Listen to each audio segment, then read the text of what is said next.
All right, we're going to move on to public comment. And first of all, I'd like to thank everyone from the public that is here tonight. We do really appreciate your interest. We appreciate your participation in this process, and we value your feedback. So thank you, and thank you to all those who have sent us messages and emails and phone calls. So we do appreciate your feedback. We will be limiting, we have quite a few people that want to speak, so we will be limiting you to 2 minutes. Also limiting to make sure that you are a resident, a current resident of St. Croix County. And please remember to speak your name and your address and be as specific and concise as you possibly can. I will also let the next person know who's up next so we can keep the process moving along. Okay, we're going to start out with Scott Miller, and then he will be followed by Celeste Corbero.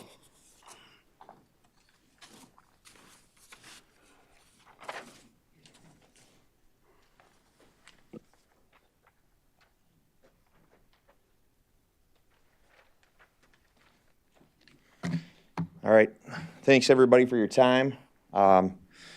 Stand before you to bring in regards to the solar farm that's being pushed upon the people from our bad policies, both in our state and our federal government. It is your guys' jobs as a county board.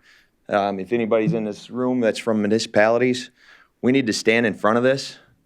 We need to send a message to our state and federal government that we have to stop all these poor policies where we are basically paying these companies to go around and, there was a policy that was going to go in this area that was under 100 meg that they obviously couldn't get through the local government. So then they brought it through, they brought it through XL, who's now going to ram it through because they're going to use the state. So I gave you guys a document, and there's a bunch of areas in there that we need to research, who's funding this and the stuff. Ask questions of XL today. All the kickbacks they're getting from state, local government, tax benefits. That's what we, the people, want to know. They bragged on their crap meeting about being the cheapest energy, but I bet if we put all of our costs together as a taxpayer, it wouldn't be that cheapest. Okay, Celeste, and next will be Christy Rorit. Good evening. My name is Celeste Cobrell. I live on Lake Malibu in the town of Hudson, Wisconsin. We've been there for 31 years. I did send in written public comments regarding the manure storage facilities ordinance, and also dropped off some highlights of our photos regarding water quality in St. Croix County. I'm speaking to you tonight because you're going to be making decisions about the proposed manure storage facilities ordinance, and I hope that you will carefully listen and consider with both your heads and your hearts the public comments that people are making about the need to better protect our water quality in St. Croix County. As we have presented facts, we have shown you that already 13% of the private water wells in St. Croix County, or about 2,000 water wells, are drawing from groundwater that already exceeds the safe drinking water standard for nitrate contamination. And unfortunately, both the number of contaminated wells and the contamination level with nitrates is increasing annually in St. Croix County. It is not decreasing. Please remember that drinking water with excessive nitrates is a serious health hazard. It affects our blood pressure, our heart rates, our digestive systems, and it causes blue baby syndrome, which can sicken and kill infants. It also reduces the values of homes by about 15%, and it is very expensive to remedy through the installation of private reverse osmosis systems or replacing your private drinking well. One of the causes of high nitrate contamination is when manure and/or biosolids are spread into farm fields at a rate higher than what the crops grown on those fields need. In addition, already our St. Croix County surface waters are impaired. Reduced water quality and algae blooms hurt St. Croix County's visitors' economy, which is already about $219 million of total economic impact in 2023. It reduces the values of homes along water bodies by about 11%.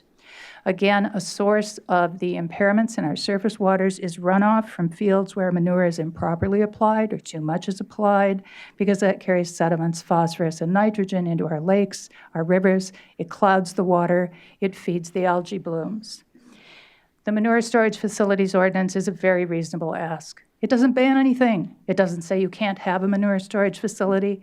It doesn't say you can't have a CAFO. It doesn't say you can't have a manure digester. It just says if you put in a new one or expand an existing one, please don't make our water quality worse. Please support it. Thank you. Okay, Christie, and following her will be Elizabeth Wood. I'm Christy Rarrett of 1657 150th Avenue in Hammond, and I'm here to address the proposed solar farm in that area. While there are numerous concerns about Xcel's proposed massive industrial solar farm, such as environmental health, water quality, noise pollution, as well and the well-being of surrounding residents, I would like to speak to Xcel's misrepresentation of the impact that the industrial solar farms have on property values. Xcel continues to claim that there is no impact on property values near solar farms. This is simply not true. Numerous scientific studies that I have found have shown that property values do decrease by an average of 3 to 9% when utility-scaled farms are near homes or neighborhoods. For example, a study out of New York found property values declined by 8.7% within 1 mile of a solar array. Now, while there are studies that show no impact, it's important to consider who funds these studies. Many of them are sponsored by solar industries which stand to benefit from skewed results. The board and the public need to be aware that Xcel is not being fully transparent as they claim to be with the information they provide on their website, in medium statements, and their informational meetings, like the one they had, like the one they're going to have tonight, and the one they've had on previous occasions. For many homeowners, property values represent the future that they are building for their families, while a large corporation like Xcel, 9 to 7% might not seem significant, but to my family and many of you who are in this room, that's a substantial amount. Living this project decreases values. It results in financial loss, mental health strain, and concerns about long-term invested. It's critical as a county we consider these impacts when planning solar installations to work with local communities so they are not unfairly burdened. Thank you. Okay, Elizabeth Wood, and will be followed by Thomas Brunschattel. Good evening. My name is Beth Wood. My husband Warren and I live on Cedar Lake in St. Croix County. The lake is located in both Polk and St. Croix counties. The water flows into Cedar Lake from Horse Creek in Polk County. It flows through the lake, and the water does not care about the county line. The water flows out into Cedar Creek, into the Apple River, and onto the St. Croix River. My point is, it matters what protections we take in St. Croix County to the people living downriver and to the people that share our watershed. We have a responsibility and an opportunity to do what we can to minimize harm. I think that we can all agree that the most valuable natural resource we have in St. Croix County is our water. Regardless of our proximity to a CAFO, the entire watershed, once it has been compromised, can, will, and has contaminated our groundwater. We have taxpayers in this county that cannot use their well water safely, to great personal expense. We have town hall buildings in this county that cannot safely use the water that comes out of their faucets. Taxpayers going to vote cannot safely have a drink of water. We are barely staying ahead of what could be a serious, devastating problem, not only to the safety of our families and communities, but to our property values. This St. Croix County Board has an opportunity to take preventative action now by adopting the Manure Storage Facilities Ordinance. We want this ordinance to protect our groundwater and our surface waters. This is the water source that we all use. Ultimately, we are all drinking the same water, and let's make sure we do everything we can to keep it clean and safe. Thank you very much. After Thomas will be Jason Haas. Hello, I'm Tom Brunchild, 1738 30th Avenue, Cameron, Wisconsin. I'd like to address the solar farm. Good evening to the board, and thank you for this opportunity to provide comment on the 10 Mile Creek solar project that is being proposed in St. Croix County. We need to look back at some recent history for us to understand what the people that live and work in these towns would like to see as the towns continue to grow. The state of Wisconsin has in place comprehensive planning legislation. This legislation solar project. The county used a grant from the state of Wisconsin for the planning process to meet the extensive requirements of this legislation. 5 towns worked with county consultants on writing the 2006 Heartland Cooperative Cooperative Plan. I personally was involved in this planning process. We had 2 years of planning committee meetings, multiple public surveys, and 3 public meetings where residents could share their opinions, not only on the day-to-day business of running local government, but also the long-range view of what they wanted the place where they live and their children go to school to look like. Specific sections of the plan called out land use, residential development, and acceptable commercial uses. All residents came to consensus that they wanted to live and raise their children in a rural environment that allowed for controlled growth of both residential developments and commercial businesses. This philosophy, we believe, would best serve the people of the towns. In all the towns, a statement was made that there needs to be a balance between residents and the need for incremental development of businesses and the need to preserve farmland and farming that should not be impeded by local ordinances. We believe that existing and new residential developments and farming operations can coexist. One of the main goals of this long-range plan is to keep farming as a lifestyle and as an important economic contributor to these towns. 10 Mile Creek Solar Project, as you will hear in a few minutes, will cover approximately 8 sections of farmland with solar panels and industrial infrastructure. The cost of the project is between $2 and $2.5 billion. It will be given $250 million of taxpayer money in the form of subsidies and future tax incentives. These monies will be siphoned through the Inflation Reduction Act and other federal and state programs. This is money taken from the taxpayers, and then a small amount of it is being used as shared revenue to the towns and county. It will be very enticing for you as the board to just say, this is a matter for the Public Service Commission to decide. The county can take the annual shared revenue payment and duck any responsibility for this project. Please do not do that. Please do not allow the state to write conflicting legislation that both asks for public input on the future development and then disregards that input by moving the decisions to a bureaucratic state commission. Thank you. Jason will be followed by Steve Schaller. Hello, I'm Jason Haas. I'm from Somerset, Wisconsin. I am a 5th-generation farmer in Somerset. I'm here to talk on the manure storage ordinance. You did some great work ahead of time with the Community Development Committee there. I had a lot of productive meetings there. The thing that I had to talk about tonight was in the ordinance on Section D2, Operating Permit A3. And there, the nutrient management plan shall be prepared for a landowner in SNAP Plus by a nutrient management planner, and the plan file submitted electronically and includes the SNAP Plus database. So the problem that the question I would have or ask you to do is the SNAP Plus database is basically my 6-year business plan. It doesn't include financials, but it does include my farming operations for the next 6 years. It goes to the county in a form that's not protected.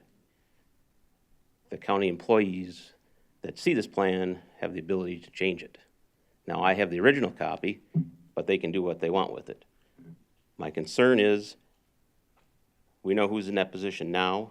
In the future, we don't know who's going to be there.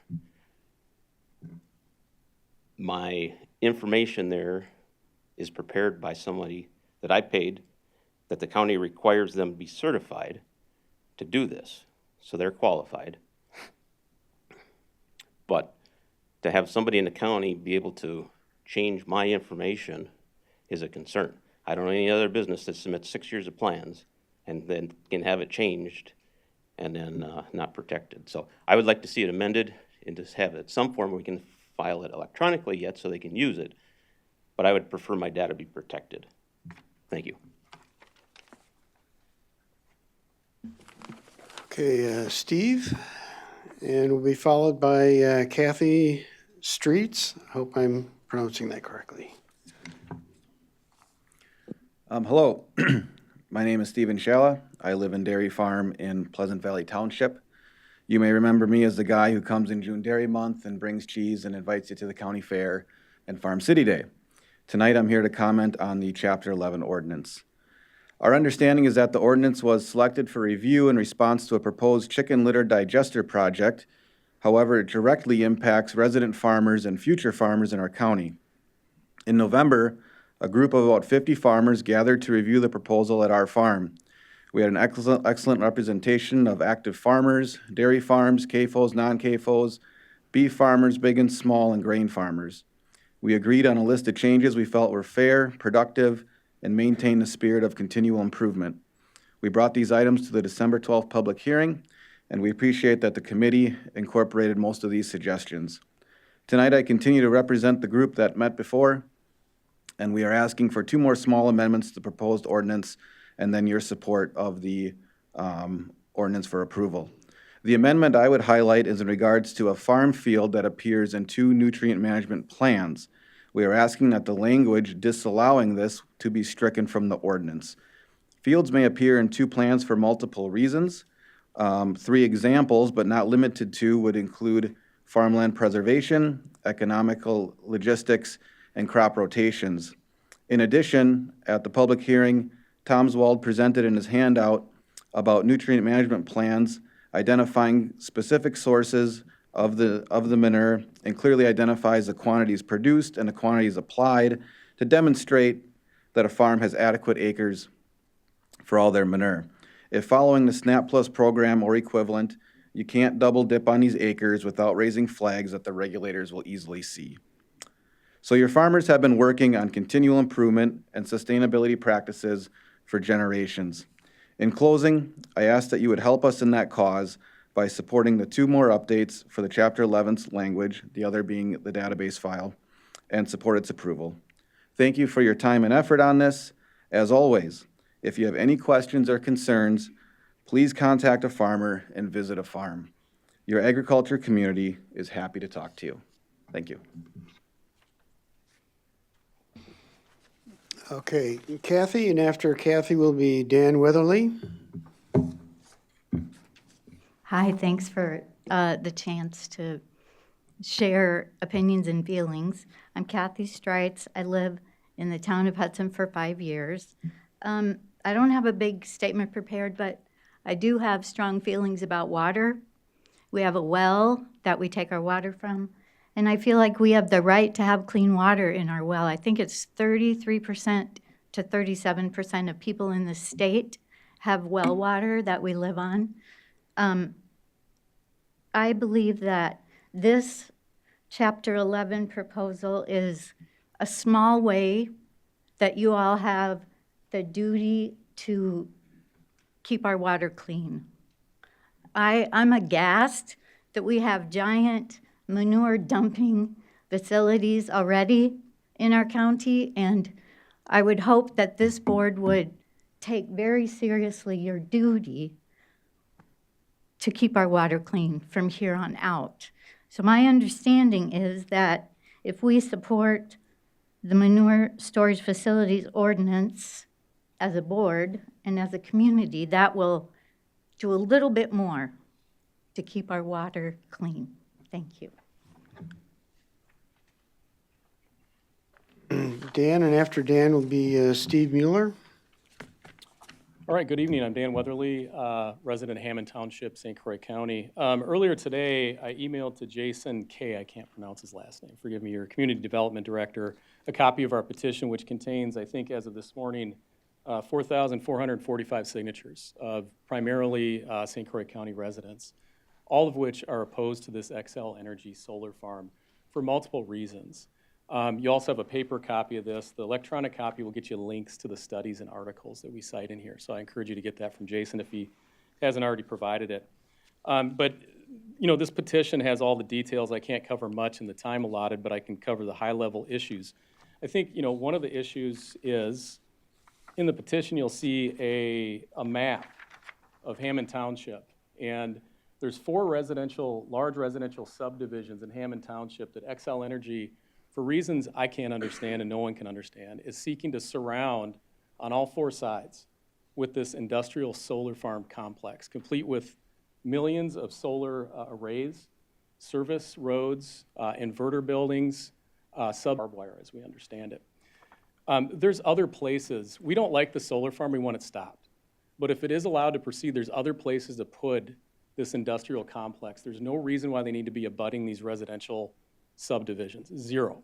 There's thousands of acres of farmland where no one is living that they can lease from farmers and place the solar arrays and accomplish their goals if they're allowed to proceed. We hope they aren't, but if they are, there's other options, okay? And so this presents a number of health and safety and economic risks to the residents of this subdivision and other places where they're seeking to do this. In terms of health and safety, in the petition, we've included studies and articles that outline the enhanced and elevated fire risk that solar farms present. And the studies, if you go in and read it, they show that it's an elevated risk. The solar farms have a propensity to start fires, okay? This is the 5,000-acre tract of land where it starts here. This is pretty much where it starts around this subdivision. The 4 subdivisions. If there's a fire, there's no municipal fire department around anywhere in the proposed solar farm area, much less near these rural subdivisions in Hammond Township. There's no municipal water source to put out a fire or control a fire. They're gonna have to, you know, bring water in to control it, which is not gonna be a good way to contain a fire of this size. There's also an article from CBS News that covers an event in New York where the governor of New York had to order a shelter-in-place order for all residential units within a mile of a solar farm that caught on fire and burned for days, sent toxic smoke billowing into these residential subdivisions for days. And so the families in those subdivisions essentially were prisoners in their own home because of this fire risk that came to fruition and required the governor to make formal orders to protect the people. So that's an example of the fire risk. The other issue that you'll see in the petition, there are multiple, 7 studies in this petition that we hope you'll read that clearly show there's up to a 9% reduction in property values for homes within 1 mile of these solar farms. So that's what we don't want that, okay? Xcel will tell you there is no property value reduction. That's nonsense. There's 7 studies in here that clearly show that. And so we're asking St. Croix County to attempt to regulate this pursuant to 66.0401. We understand there's some limitations, but the law doesn't say you can't regulate it. It says you have to satisfy 3 criteria in there, and you can't preclude the solar farm and you can't inhibit it. But there's some room to regulate it. We want a 1-mile buffer between the solar farm and the residential subdivisions. We want you to formally intervene at the PSC application review process, and we want you to appeal any detrimental rulings that are handed down by the PSC itself. Thank you for your time. Okay, Steve will be followed by Linda Carlson. Good evening. Thank you for the opportunity to speak to the board. My name is Steve Mueller, resident of Warren Township and president of the St. Croix County Farm Bureau. I would like to personally thank the Community Development Committee for their willingness to listen to the community these last few months and modify the amendments to the Chapter 11 Manure Storage Ordinance. The committee and the agriculture businesses affected by this ordinance have come to some sensible common ground in several areas.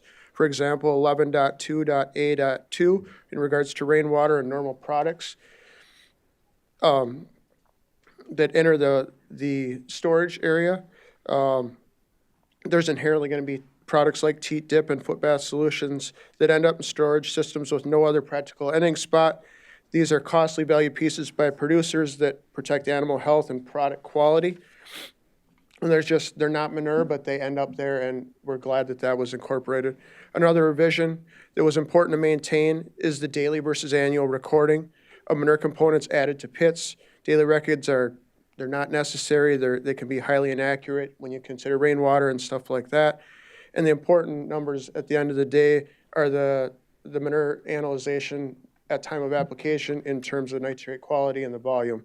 And that's where your most accurate numbers come from. Furthermore, Section 11.3.d.2.a.5, in regards to signed agreements between landowners and dairy farmers, that was just simply, those are proprietary information, and that was just unacceptable. We appreciate that. And finally, incorporating, and this also goes along with one of the gentlemen talking about acknowledging that land may now come available to producers and that these previous records from fields may not be available to be provided in an accurate recording in regards to previous history. We're glad that that was upheld. The St. Croix County Farm Bureau, our board of directors, sent an email to you supervisors yesterday in support of a couple of the revisions you've heard about SNAP Plus and utilizing farmland in several plans. We'd like to consider those potential future amendments that are needed for producers to efficiently manage farms. And a couple months ago, I came and asked you guys to listen to the farmers, and I sincerely appreciate the committee to listen to the agriculture community so that the producers, the community, and our environment would thrive. Thank you.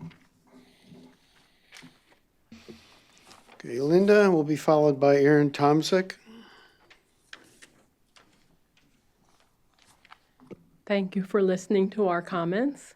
Linda Carlson in Pleasant Valley, and I'm here to speak against the solar farm.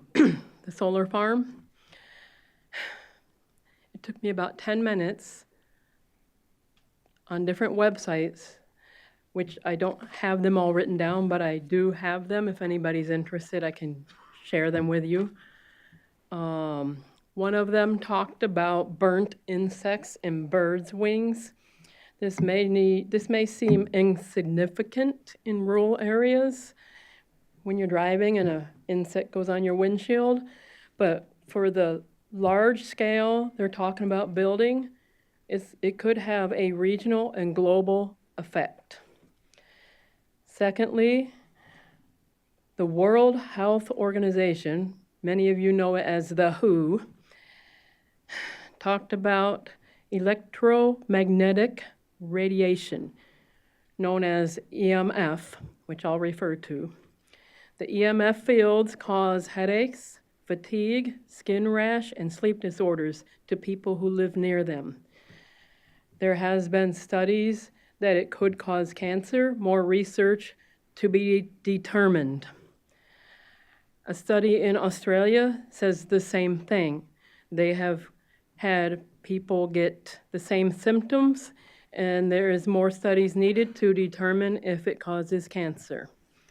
At the Zoom meeting, it was talked about they were going to do proper disposal so that when they were disposed of, the chemicals would not leak. I don't believe it was brought up about batteries possibly leaking due to our harsh weather and the long-term wear and tear. So what if the batteries leak into the soil with those chemicals? And there was one more thing. The gentleman before me talked about fire hazards. There aren't that many older homes out in the rural area, but there are some with no AC. If you shelter in place with no AC, your windows are going to be open. That's it. Thank you. Aaron, and we'll be followed by Nate Zimtars. I got that right. Aaron? I appreciate being able to make comment, but I am not a citizen or resident of St. Croix, so up to you. Yeah, we are limiting comments to residents of St. Croix County, but thank you for letting us know. Nate, then I get Nate, if I get you, The same is true for me. I'm sorry? I am not a resident of Okay. St. Clair County. All right, thank you very much, I appreciate that. Tom Swald. Tom?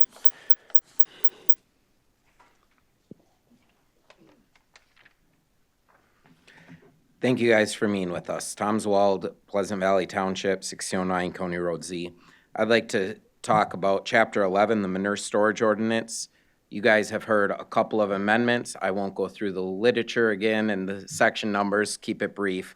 But I ask that you support removing the database file, not only because it's should not be edited. It's our plan that we work off with our agronomist to make a finalized plan and submit it for approval for compliance checks, not to be, well, it could be better if you do this, that, or the other thing.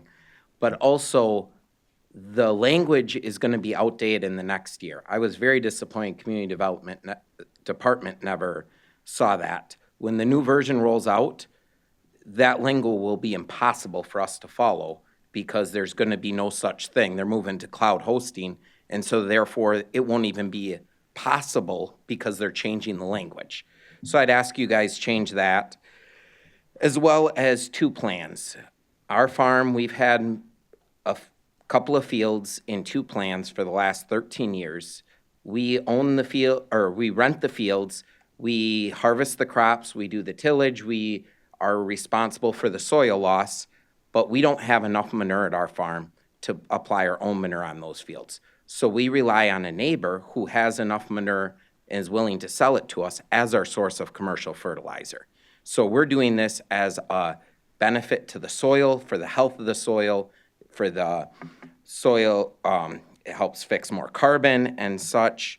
The other thing I would point out on that is that St. Croix County, I was on the Water Quality Study Committee, years ago, I think back in 2018, and we asked for an isotope study. I know that Tim Steiber completed that isotope study and did not find animal manure as the cause of the nitrates. Thank you.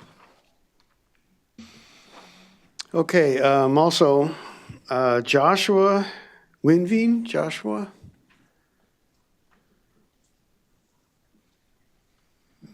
Might be Joshua? Okay. You're up. All right, fantastic. Hi, good evening. I'm Josh Weinbein. I am a resident of the Hammond of Township. I've been there for 11 years. I've been a resident of St. Croix County for over 40 years. I'm here to speak my opposition to the Excel 10 Mile Creek solar project, particularly due to its immense size and also the proximity to individual homes.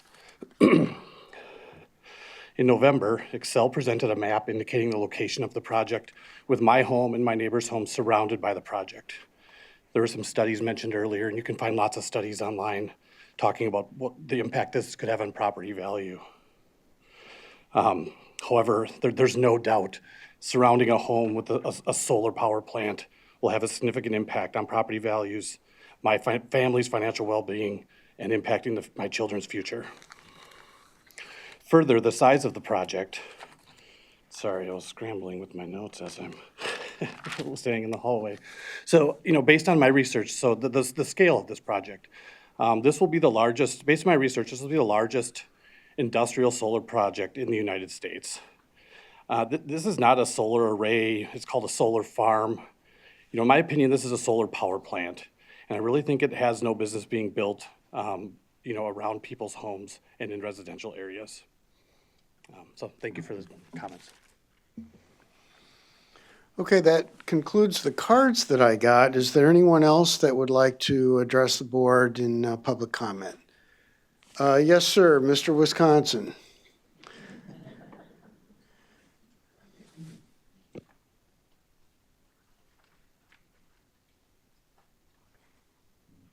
Yes, my name is Everett Fuchs. Most people call me Bud. I live at 1724 Laurel Avenue in Hudson. I'm here to speak about the manure storage facility ordinance. I think that there's a lot of good things in that, but I also have some concerns. I worked for a long time as a fisheries and water quality biologist, been to court a number of times over water quality issues. We won every court case, I'll say. When it comes to protecting water quality, especially if you're going to go to court, nothing is so important as having complete, clear, and defendable regulations and ordinances that are not only easily understood, but cannot be misunderstood. Now, while I think some good changes have been made to this ordinance from the original draft, I'm concerned that some of the changes have also introduced some clarity problems and some confusion, and maybe have gone just a bit too far. So basically, as I have suggested in an email to all of you with some attachments, 4 areas where I think maybe they need to be looked at again, maybe especially with the advice from your staff, your very competent county staff. So I would ask you to do that. Let's remember what this ordinance is all about. This ordinance basically gives the county the ability to manage in the future any large-scale manure storage facilities. I think that's really important, and it also is going to be efficient for your county staff. And make a couple of other statements here as I see I'm clicking down on time. It's kind of like the shot clock on a basketball game.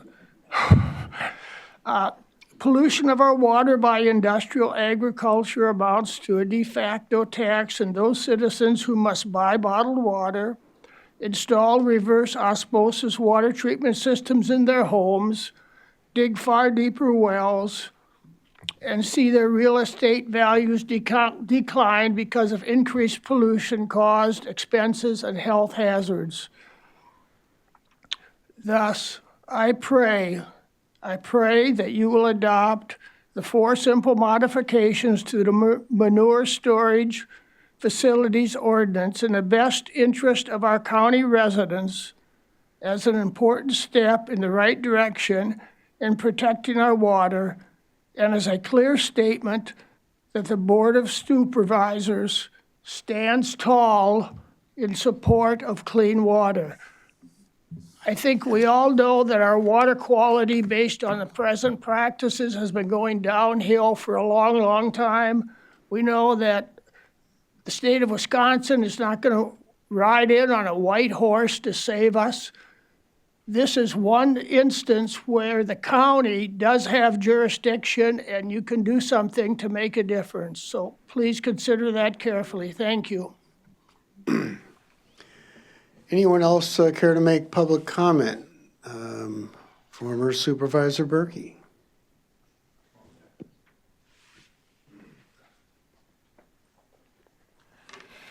Thank you, Chair Long, and thank you, County Board members.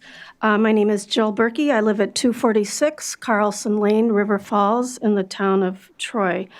I wanted to thank you for addressing this important issue of clean water, groundwater, and drinking water. I also want to thank the Community Development Committee for listening to a lot of public comment at your last meeting, and also to dedicated staff in the Community Development Department for talking to citizens and farm groups.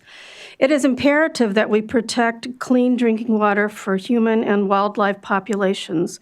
Manure and/or biosolids spread onto farm fields are a source of nitrates that may leach down to contaminate our groundwater when greater quantities of nutrients than crops can use are applied to the fields. We concern ourselves with those sources of sediments and biosolids that reduce the clarity in our rivers and lakes, and a source of excess phosphorus and nitrogen that feed the algae blooms in our rivers and lakes. As many of you know, I chair the park board in the town of Troy for many years. Been concerned about the algae blooms, not only in the St. Croix River, but also includes Troy Beach, our county-operated park, Pemble's Access, which is operated by my township, Kinnickinnick State Park, and a lot of other bodies of water in St. Croix County and into our neighboring county of Pierce. The manure storage facilities ordinance would require the operation of new expanded manure storage facilities to not make the water quality in our rivers and lakes worse. This ordinance is necessary and reasonable measure to protect the water quality of our groundwater, lakes, rivers, impacting sound health for residents, visitors, livestock, and wildlife. It does not prohibit new or expanded manure storage facilities, CAFOs, or manure digesters. It would apply to a very small subset of St. Croix County farming operations and would only apply to new or expanded manure storage facilities. Again, thank you for looking at all aspects and listening to those comments by citizens this evening, and for adopting a reasonable manure storage facility ordinance. Public comment. Back in the corner there. Sorry. I don't have a name, so I'll just try to point you out. My name is Sherry Walker. I live at 2051 130th Avenue in Erin Prairie. I'm here to speak against the 10-mile solar project. For decades, Erin Prairie has chosen to have our township be an ag township. We have cherished that, and this 10-mile project is going to turn 5,000 plus acres into an industrial parking lot. 5,000 plus acres is a distance that would be from, if they covered it, would be from County Road G down to Baldwin. It would be from Highway 63 all the way to Highway 65. That would be their 5,000 acres. And I believe there's chances for acreage beyond that. I would ask that this county board consider those aspects of turning us into just an industrial wasteland. We've had a lot of comments about water quality. Where I have a cabin, the DNR regulates whether you even put up a shed, because the roof surface and the runoff off of a roof changes what the flow that goes into the water system. And we're going to have 5,000 acres of solid surfaces and say that that's not going to affect the water quality. We have the Kinnickinnick water flowage that needs to be considered. I think that the impact of this solar farm is just horrendous on our community. And I'd ask you to take that into consideration. Other comments? I think I saw a hand over here. Yes, sir?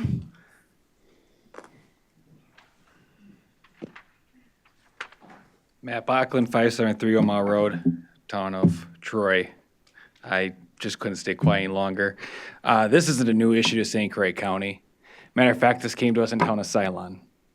We heard the exact same conversations in town of Ceylon in regards to solar panel. I went to the presentation, basically found 4 or 5 farmers basically who wanted to sell, and that's what they were gonna do. So this isn't new. We've heard a lot of the same things. The difference that we're seeing today is the IRA. That's why we're here. It is basically the Northern Prairie Solar Project before. Today, we're talking about the Inflation Reduction Act that was signed in by Joe Biden back in 2022. That is what this is.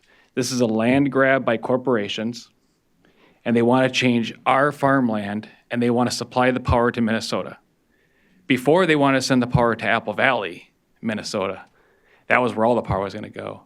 The one thing that nobody's talking about today is solar farms use a transfer system to move the power from one place to the other.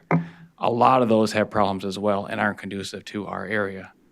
But again, my biggest concern is this. Solar farms typically last for 25 years. That's about it. It takes about 10 years to recoup your costs. That's about it. When the IRA runs out, who is stuck paying for all this waste. And we also know that President Trump coming in said he's going to try to claw back as much of the IRA money as he possibly can. Again, this is the federal government basically subsidizing something for short-term gains for the energy industry to make out with our money and leave us holding the bag. They got it right in town of Ceylon when they fought there. Let's stop this whole solar farm fiasco, because eventually this is going to become an unfunded mandate. And for those who might be Democrats on this board, the Republicans are really pushing for this as well in certain areas, because they have chosen to pick low-hanging fruit, which is Republican red states. The reason being is they have less regulation. That is a letter that's gone to Honorable Mike Johnson as well, saying please don't kill the IRA. So that's what I have to say about it. Thank you for listening. Any other public comment? Yes, sir. My name's William Drinkin. I live in the town of Hammond. I've been there for about 30 years. I've got a lot of things that have crossed my mind. A lot of them have been covered by the people here, EMF. The one thing that I haven't heard much about is energy efficiency. These solar panels decrease in efficiency as time goes on. As we're going through the process here, certain parts of the year are not very efficient for solar farms and that for the solar. Southern California does great. I got an aunt out there. They've got one on their house and they're doing great. I've got relation down in Florida. You would think Florida does well. Guess what? They aren't even producing enough to cover the cost of the equipment that they put on the house and that.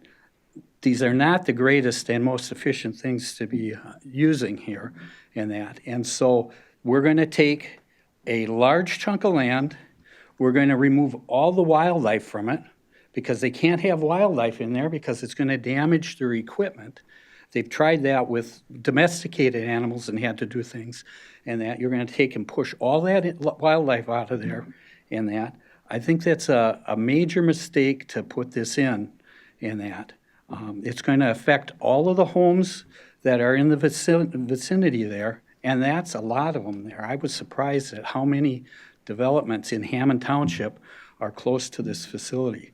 I really think we need to get some hard answers from the XL people to address our concerns in that. We can't have them just say, oh yeah, well, yeah, that's a good idea, or that's an important thing to think about, and not answer the questions.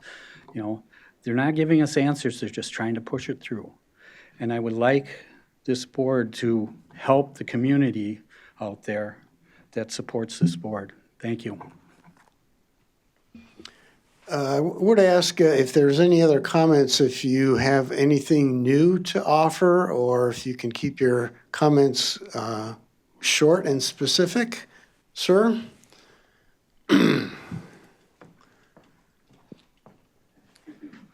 Good evening, everybody. My name is Steve Brockpaller. I live in the middle of this solar project, if you will, in the center of the county. These people ahead of me have done a great job talking about all of the other aspects of and the downside of all of this. I, as a farmer, have land that can be eligible for this, but refuse to put anything on it, such as this. I was the town chairman of Aaron Prairie from 87 to 97. We were strong on ag land preservation. We were strong on keeping farm preserved and whatnot. And this is going to be a huge, huge scab in the center of St. Croix County. Just the array itself and the size of the project, but the implementation of this. There's one going on right now north of us, just south of Highway 8. And if any of you people have ever seen any of the videos on it, the construction on it, it looks worse than, I was in the Army, it looks worse than a war zone. It is a nasty procedure. It is an unnecessary procedure. I have nothing against solar energy. I have nothing against new energy. It's got to stand alone. It can't be the subsidized money thrown out that we're all going to go zero carbon tomorrow, and damn the torpedoes, whatever happens, happens.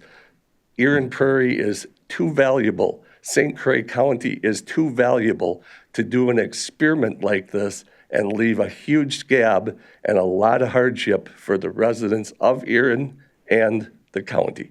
Thank you. Any other comments? Make them, and I'm just going to allow about an extra few minutes here because we're running a little long. We have a lot to cover tonight, so if you do have a couple of comments you want to make, please step up to the podium, but we do want to try to keep this short and concise, please. Hello, my name is Diane Barfels, and I live in the township of Richmond. The reason my husband and I moved out of the Twin Cities 4 years ago is because we wanted to get back to the country. Now you're proposing to surround us with solar panels that are going to affect the wildlife. Just a week ago, we had thousands of Canadian geese land in the farm field behind our house so that they could feed for the night. This affects the water. The PFAS, the panels are made from plastic. Well, what's in plastic? PFAS. I think we all know well about PFAS and what they do to the soil, to the water, and to the air. I just hope you understand all the people's lives that you're affecting with this possible decision. People live out in the country for a reason. They want to see the farm fields. They want to see the sunsets. They don't want to be surrounded by solar panels that are not proven that they're really that effective, especially up here in Minnesota and Wisconsin, who have cloudy weather most of the time, it seemed like, at least lately it does. So I just want you to take into consideration what all the true impacts are going to be. Really look at the studies at what these things do to the soil, the water, and to the people that live in those areas. Thank you. Final comment? Go right ahead, yes.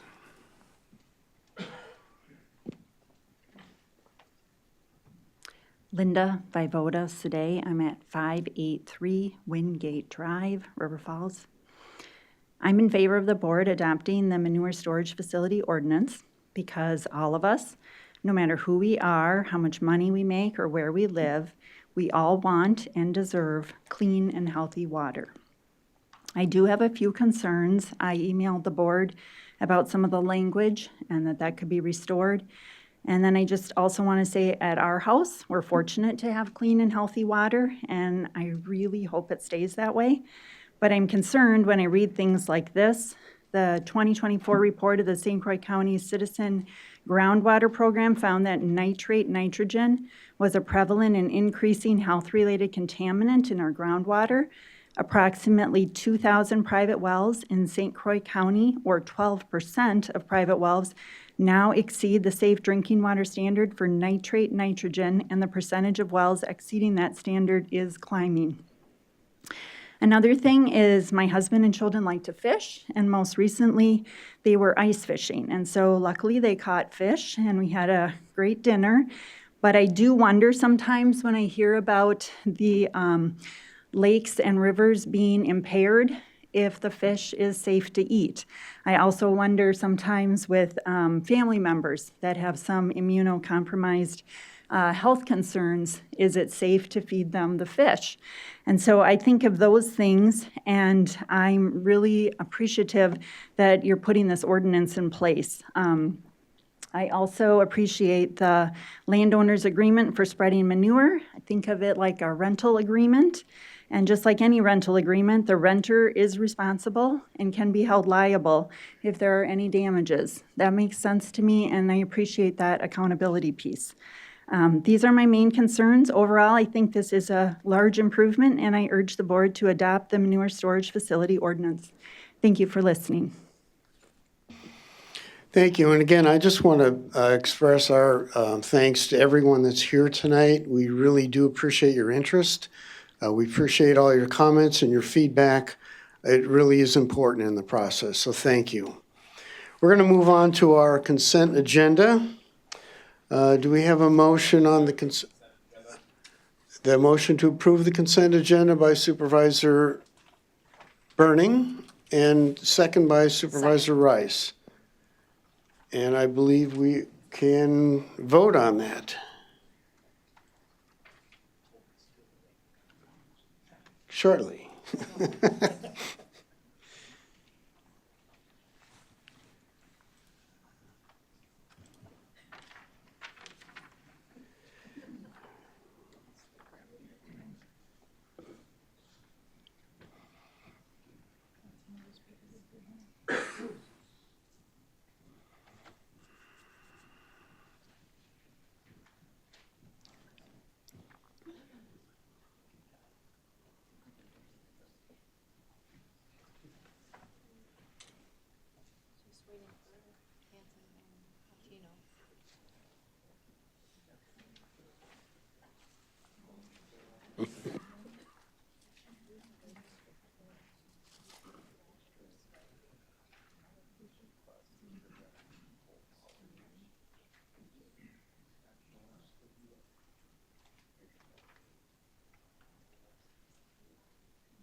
Okay, that motion passes unanimously.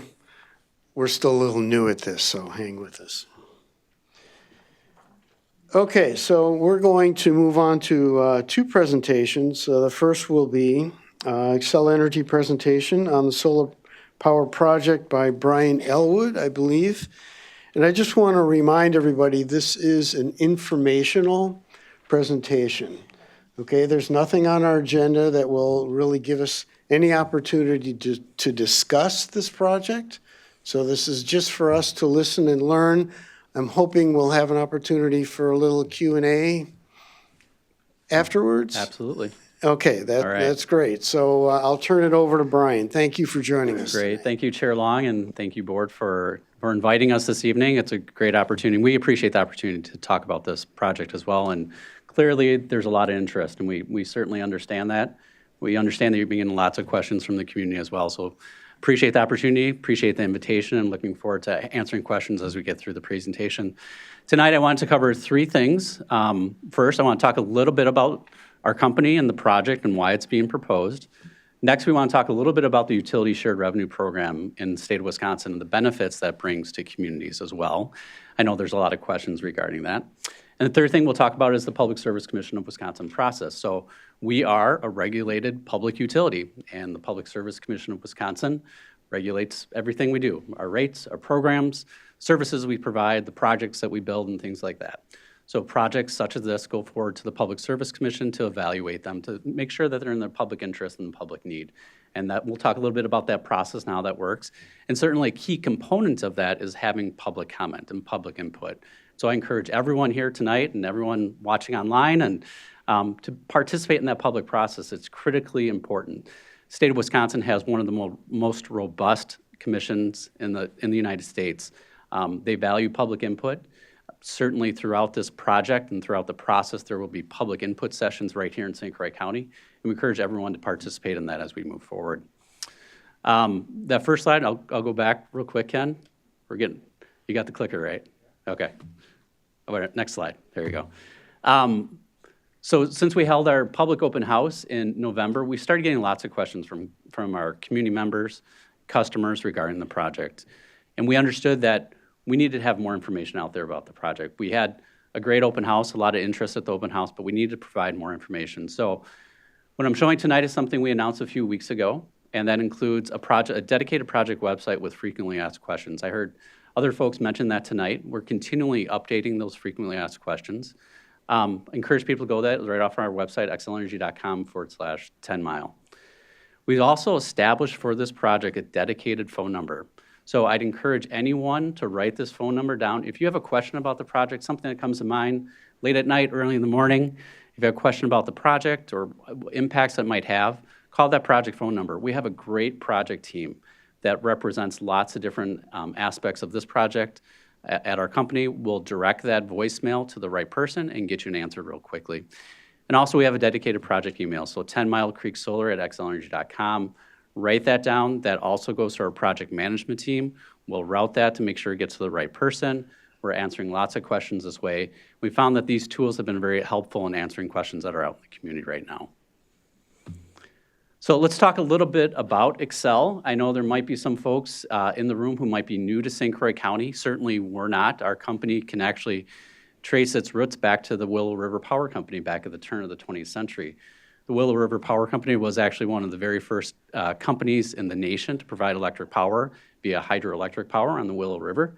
That company eventually became Northern States Power, which eventually became Xcel Energy. So we've been serving St. Croix County for over 125 years. I'm very proud of the service that we have in St. Croix County. Xcel Energy serves 8 states. We'll talk a little bit about that. But here in Wisconsin, on this slide, you can see in the blue service area, that's our service territory. So we serve about 271,000 customers in northwestern Wisconsin. That represents 26 counties. So as a utility, we're a large geographic utility, but we have about 270,000 customers in that area. We serve over 500 communities in that area, so all the way from Abbotsford to the east, to Hudson to the west, to Ashland to the north, down to Viroqua to the south. So that's our service area in northwestern Wisconsin. We've got 1,000 employees that live in the state of Wisconsin. So notably in St. Croix County, it's the 3rd largest county we serve in Wisconsin. So behind Eau Claire and La Crosse, St. Croix County, we have the most customers 25,000 customers. Customers for us, of course, are homes and businesses, not people, but we're talking homes and businesses, so that's the 25,000 customers. 35 communities we serve in St. Croix County, so we're the biggest utility provider in St. Croix County. And we have 200 employees who are property taxpayers and live in these communities that we call home in St. Croix County as well. But unique to St. Croix County is most of the energy that is served to our customers here in St. Croix County is imported. At Xcel Energy, we have less than 3 megawatts of generation actually located in St. Croix County. We have 2 hydroelectric plants on the Apple River that I'm sure folks are familiar with. But other than that, we don't have any local generation in St. Croix County. We'll go to the next slide. And the reason why that's important is because when you look at our upper Midwest service area, we really think of this area. We own and operate, transmit and generate electricity for our upper Midwest system as one system regardless of state boundaries. So we serve 1.8 million customers in 5 upper Midwest states, Wisconsin and Michigan, Minnesota, North and South Dakota. 85% of electricity used by our customers here in Wisconsin comes from Minnesota and the Dakotas. Only about 15% of it's actually produced in the state of Wisconsin. Why that's important is because it is a great way to keep our costs low. So our rates are 16% below the national average. They're considerably lower than many of our peer utilities in the state of Wisconsin as well. So we're very proud of that fact, and we're able to do that because we have a large generation fleet. So we own and operate over 150 different generators, right? Everything from nuclear power plants, coal plants, natural gas plants, hydroelectric, wind, solar, biomass, kind of an all-of-the-above type of thing of energy that we have on our system today. And our customers across those 5 states benefit from all that energy on our system as well. Here in northwestern Wisconsin, we've got 19 hydroelectric plants. We've got the 2 in St. Croix County. We have 17 other hydroelectric plants. We have biomass plants up in Ashland, Wisconsin, and a biomass plant down in La Crosse, Wisconsin as well. And we have a natural gas plant over in the town of Wheaton, just outside of Eau Claire. So that's kind of our generation fleet in Wisconsin as we see it today. So important to note here again, about 85% of the electricity used by our customers in Wisconsin actually comes from Minnesota and the Dakotas. It's not generated here in Wisconsin. Okay, gotcha. Thanks, Ken.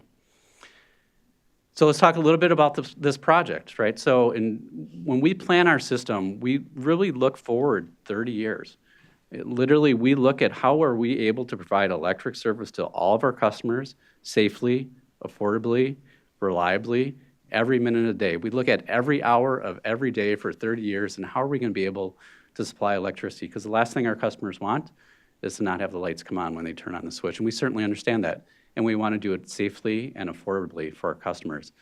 In 2019, we announced plans to retire the King Power Plant. So we're all very familiar with the King Power Plant on the St. Croix River in the town of Oak Park Heights. It's a wonderful plant. It's been operating since the mid-1960s. It'll be about 60 years old when we retire it in 2028. It's a great plant for us. About 80 employees work there. And we're transitioning that plant and doing it responsibly. So all those employees that work at that plant will have opportunities at the company going forward. But as we retire that plant, it's got very important regional energy grid connections at that plant. So what that means is it's a large substation at that plant. That area is used to having about 600 megawatts coming into it. That's a large plant. It's a 600 megawatt plant. And those regional grid connections are critically important to our region and critically important to the upper Midwest. So we reviewed numerous options on how to best utilize those interconnection rights. How can we best use that location to reliably and affordably serve our customers? And we looked at lots of different things. We looked at natural gas, and it's not feasible there for anything more than 100 megawatts. That solar and wind on that site is not feasible. And obviously, it's now part of the Wild and Scenic Rivers Act. So it's very unlikely that you would build another location on that site. So we looked in the vicinity, what would make sense to reutilize those interconnection rights that we have in that area. Installing solar in a close proximity to the King Power Plant was identified as the least cost option to reuse those grid connections. That's really important. So we want to make sure that we can safely, affordably serve our customers at the lowest cost. And we identified that doing King or solar within close proximity to that King plant site was the best option. There is an existing transmission line in place that crosses the St. Croix River that comes through into St. Croix County along Highway or County E. So there's already existing transmission in place, which makes it even a more suitable connection for us. We'll go to the next slide. So the 10 Mile Creek Solar Project, here's an overview of what we're proposing. So phase one of the project will be up to 350 megawatts, representing about 2,500 acres. All phases, if proposed, would be up to 650 megawatts, representing about 5,000 acres. Important to note that the discussions we're having right now are all with private landowners in a very large geographic area. There was discussions from folks that attended our open house in November at the FIPS. The map was shown, and it kind of showed this general project area. That shows the general project area that we're talking to private landowners about leasing their private property for this project. And that's about a 30 to 40,000 acre area. The area that represents the solar farm will be about 5,000 acres of that. As with this project, it's been discussed before, those private landowners are being offered lease payments, and approximately 2/3 of the land is already under lease with those private landowners. In talking to those landowners, we know that they're looking at this for different options. Certainly, these are some are farmers that have been farming on this land for many years and want to find a way to diversify their income. Some farmers might be leasing it to others as well and see this as an opportunity, again, to lease it for a different purpose. In addition to the solar plant, and I mentioned the transmission line, we will also provide two different route options, and that's part of the commission process to provide two route options for the transmission line that currently exists to raise that to add a 230 kilovolt line to connect the solar array back to the King Power Plant location. So this slide right here kind of shows the proposed general area. On the west of the slide, you can see the King Power Plant and the solar location in the central to eastern part of St. Croix County. Important to note with a lot of solar projects, and certainly with this one, land use will be very important, and it will include things such as pollinator habitat, prairie plantings, and different opportunities to evaluate things like agrivoltaics and things in the future will certainly be a part of this project as we move forward. Go to the next slide. So I know there's a lot of questions about the Wisconsin Utility Shared Revenue Programs. Probably, I'm not sure if it's something that's been addressed by this board in the past. The Wisconsin Shared Utility Revenue Program provides municipalities and counties with payments from the program. How that's allocated is the county receives 2/3 of the payment, and then the municipalities where these projects are located receive 1/3 of that payment. Because we don't have the exact locations of this project until we file that with the Public Service Commission, we can't really identify what those municipalities would be. Xcel Energy and other utilities that have these types of projects contribute funds to that program. Then those funds are sent back to each county's or each community's annual operating income to be used however local officials choose to use that. For this project, we've calculated for the first phase of the project, this would represent about $1 million annually to the county and the municipalities where the project will be located in. So that's about $60 million over the life of the project. And then if all phases are approved and complete, represents about $3 million annually, or about $100 million over the life of the project. Next slide. Next, we'll talk on the Public Service Commission's process. So the Public Service Commission of Wisconsin, a 3-member agency, deliberative body in Madison, is the state regulatory agency that has oversight for utility projects. Large projects like this require a Certificate of Public Convenience and Necessity, also known as a CPCN. The PSC has a very deliberative process when they're evaluating projects like this. They look at things like the public need. What are the economics of it? Will it be safe for the environment? What's the reliability look like? Will it impact the reliability of the grid? And is it safe? We'll go to the next slide. This kind of outlines what that review process looks like.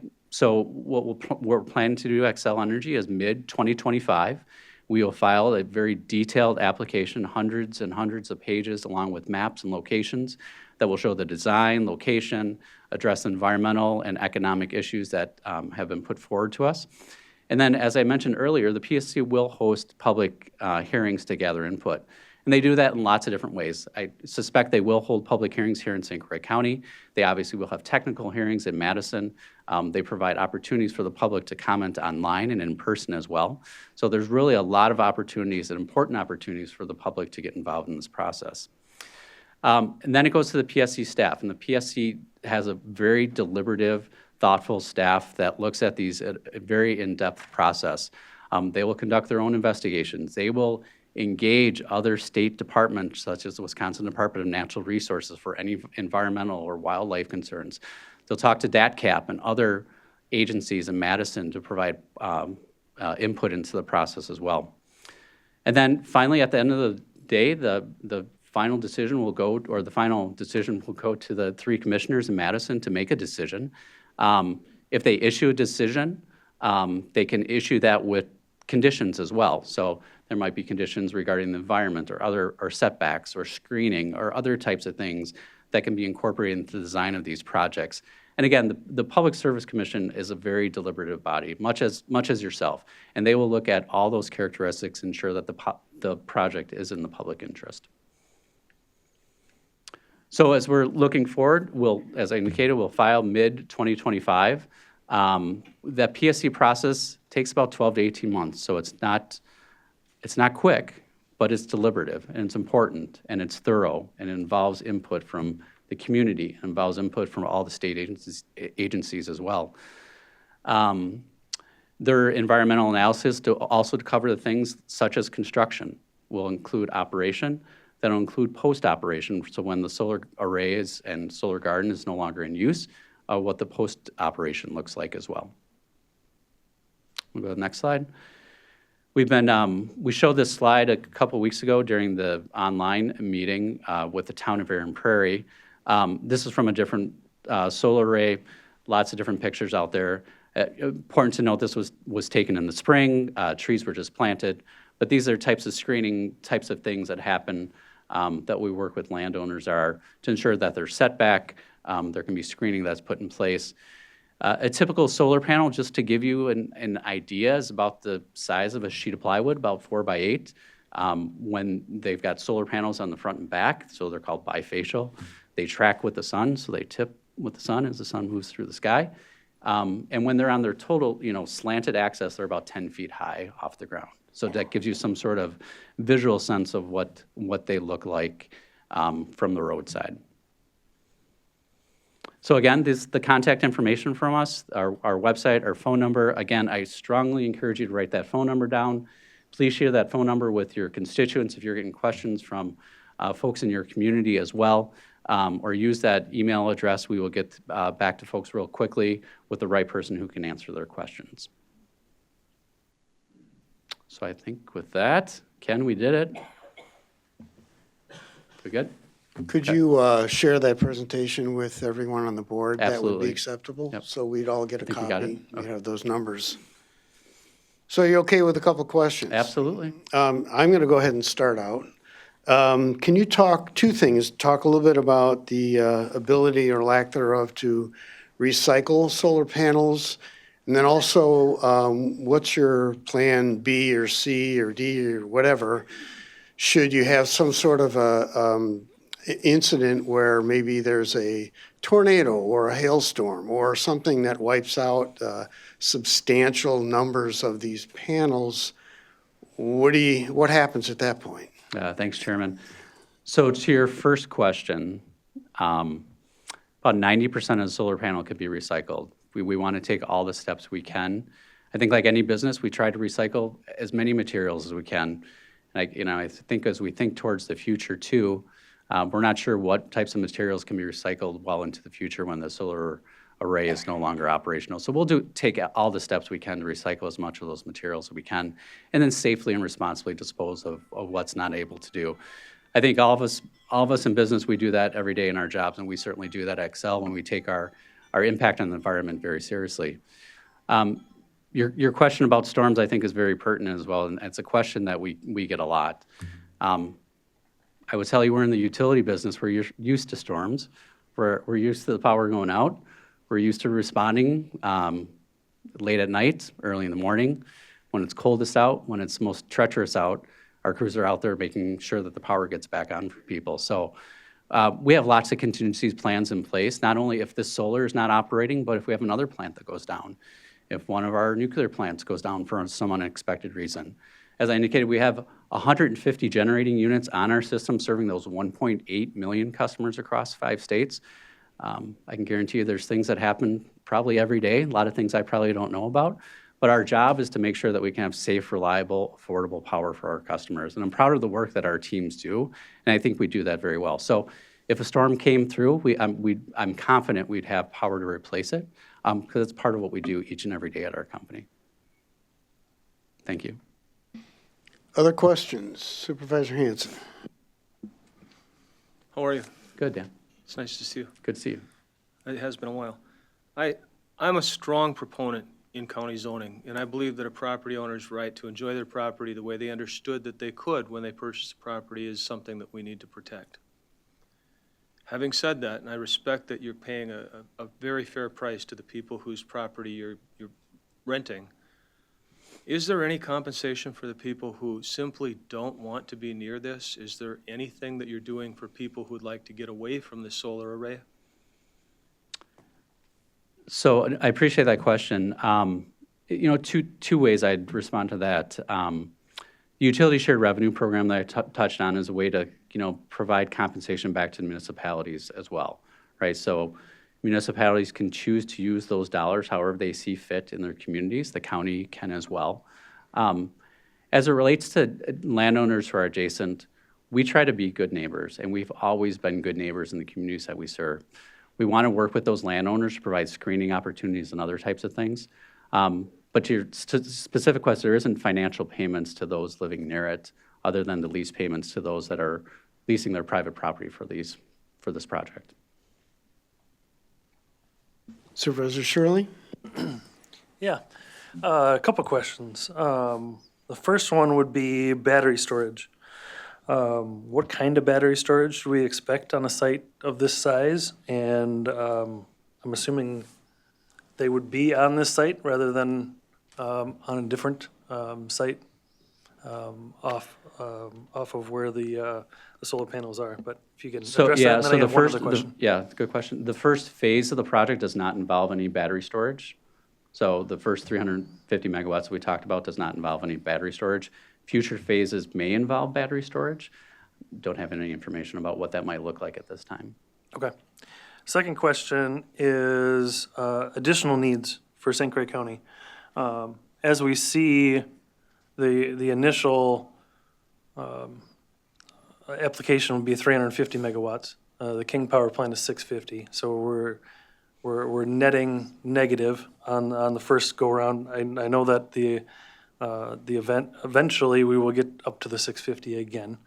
But as we're trending down in a constant on King Power Plant versus maybe not a constant with solar, and how are we going to, or how is Excel proposing to the increased power needs of St. Croix County as we see the need for more industry or commercial.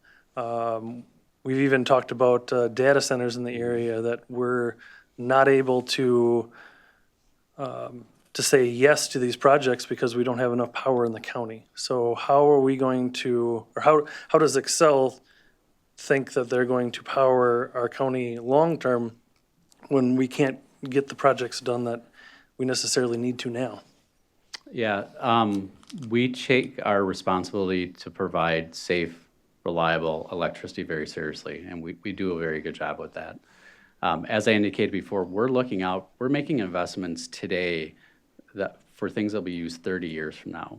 So we're looking at what those power demands will be 30 years from now, ensuring that we have all the resources on our system to safely and reliably serve our customers. And that's something we do each and every day. We have a fantastic team in Excel that's looking at all those resources. How do we do that? Last week, we just received approval from the Nuclear Regulatory Commission to extend the life of our nuclear power plant in Monticello for another 20 years. That's going to be another important, so that'll get us to 2050 for the Monticello nuclear plant. We're doing that with all the generation on our system. So when we can't think of a one or kind of a one-to-one type of thing, we look at our entire system. We look at how we're serving all of our customers throughout the upper Midwest with all those sources of generation. And I'm confident we'll be able to do that. St. Croix County is one of, I don't have to tell you guys, it's obviously one of the fastest growing counties in the state of Wisconsin, if not the fastest growing in the state of Wisconsin. What some folks might not know is that Xcel Energy was the company that helped start the St. Croix Business Park back in the 1990s. So we provided a loan to the city of Hudson, which created the St. Croix Business Park, which is a very important economic resource for us. So we're very keen on the economic vitality of this region and ensuring that we have enough power to serve the needs into the future. So I'm confident we'll be able to get there. We're definitely going through transitions. We make lots of decisions when it comes to energy infrastructure and how we serve our customers. We work through the state process. We work with stakeholders such as yourself, community members as well. So it's a very important process that we work through, and I'm confident that we'll be able to do that well into the future. Supervisor Van Sumeren.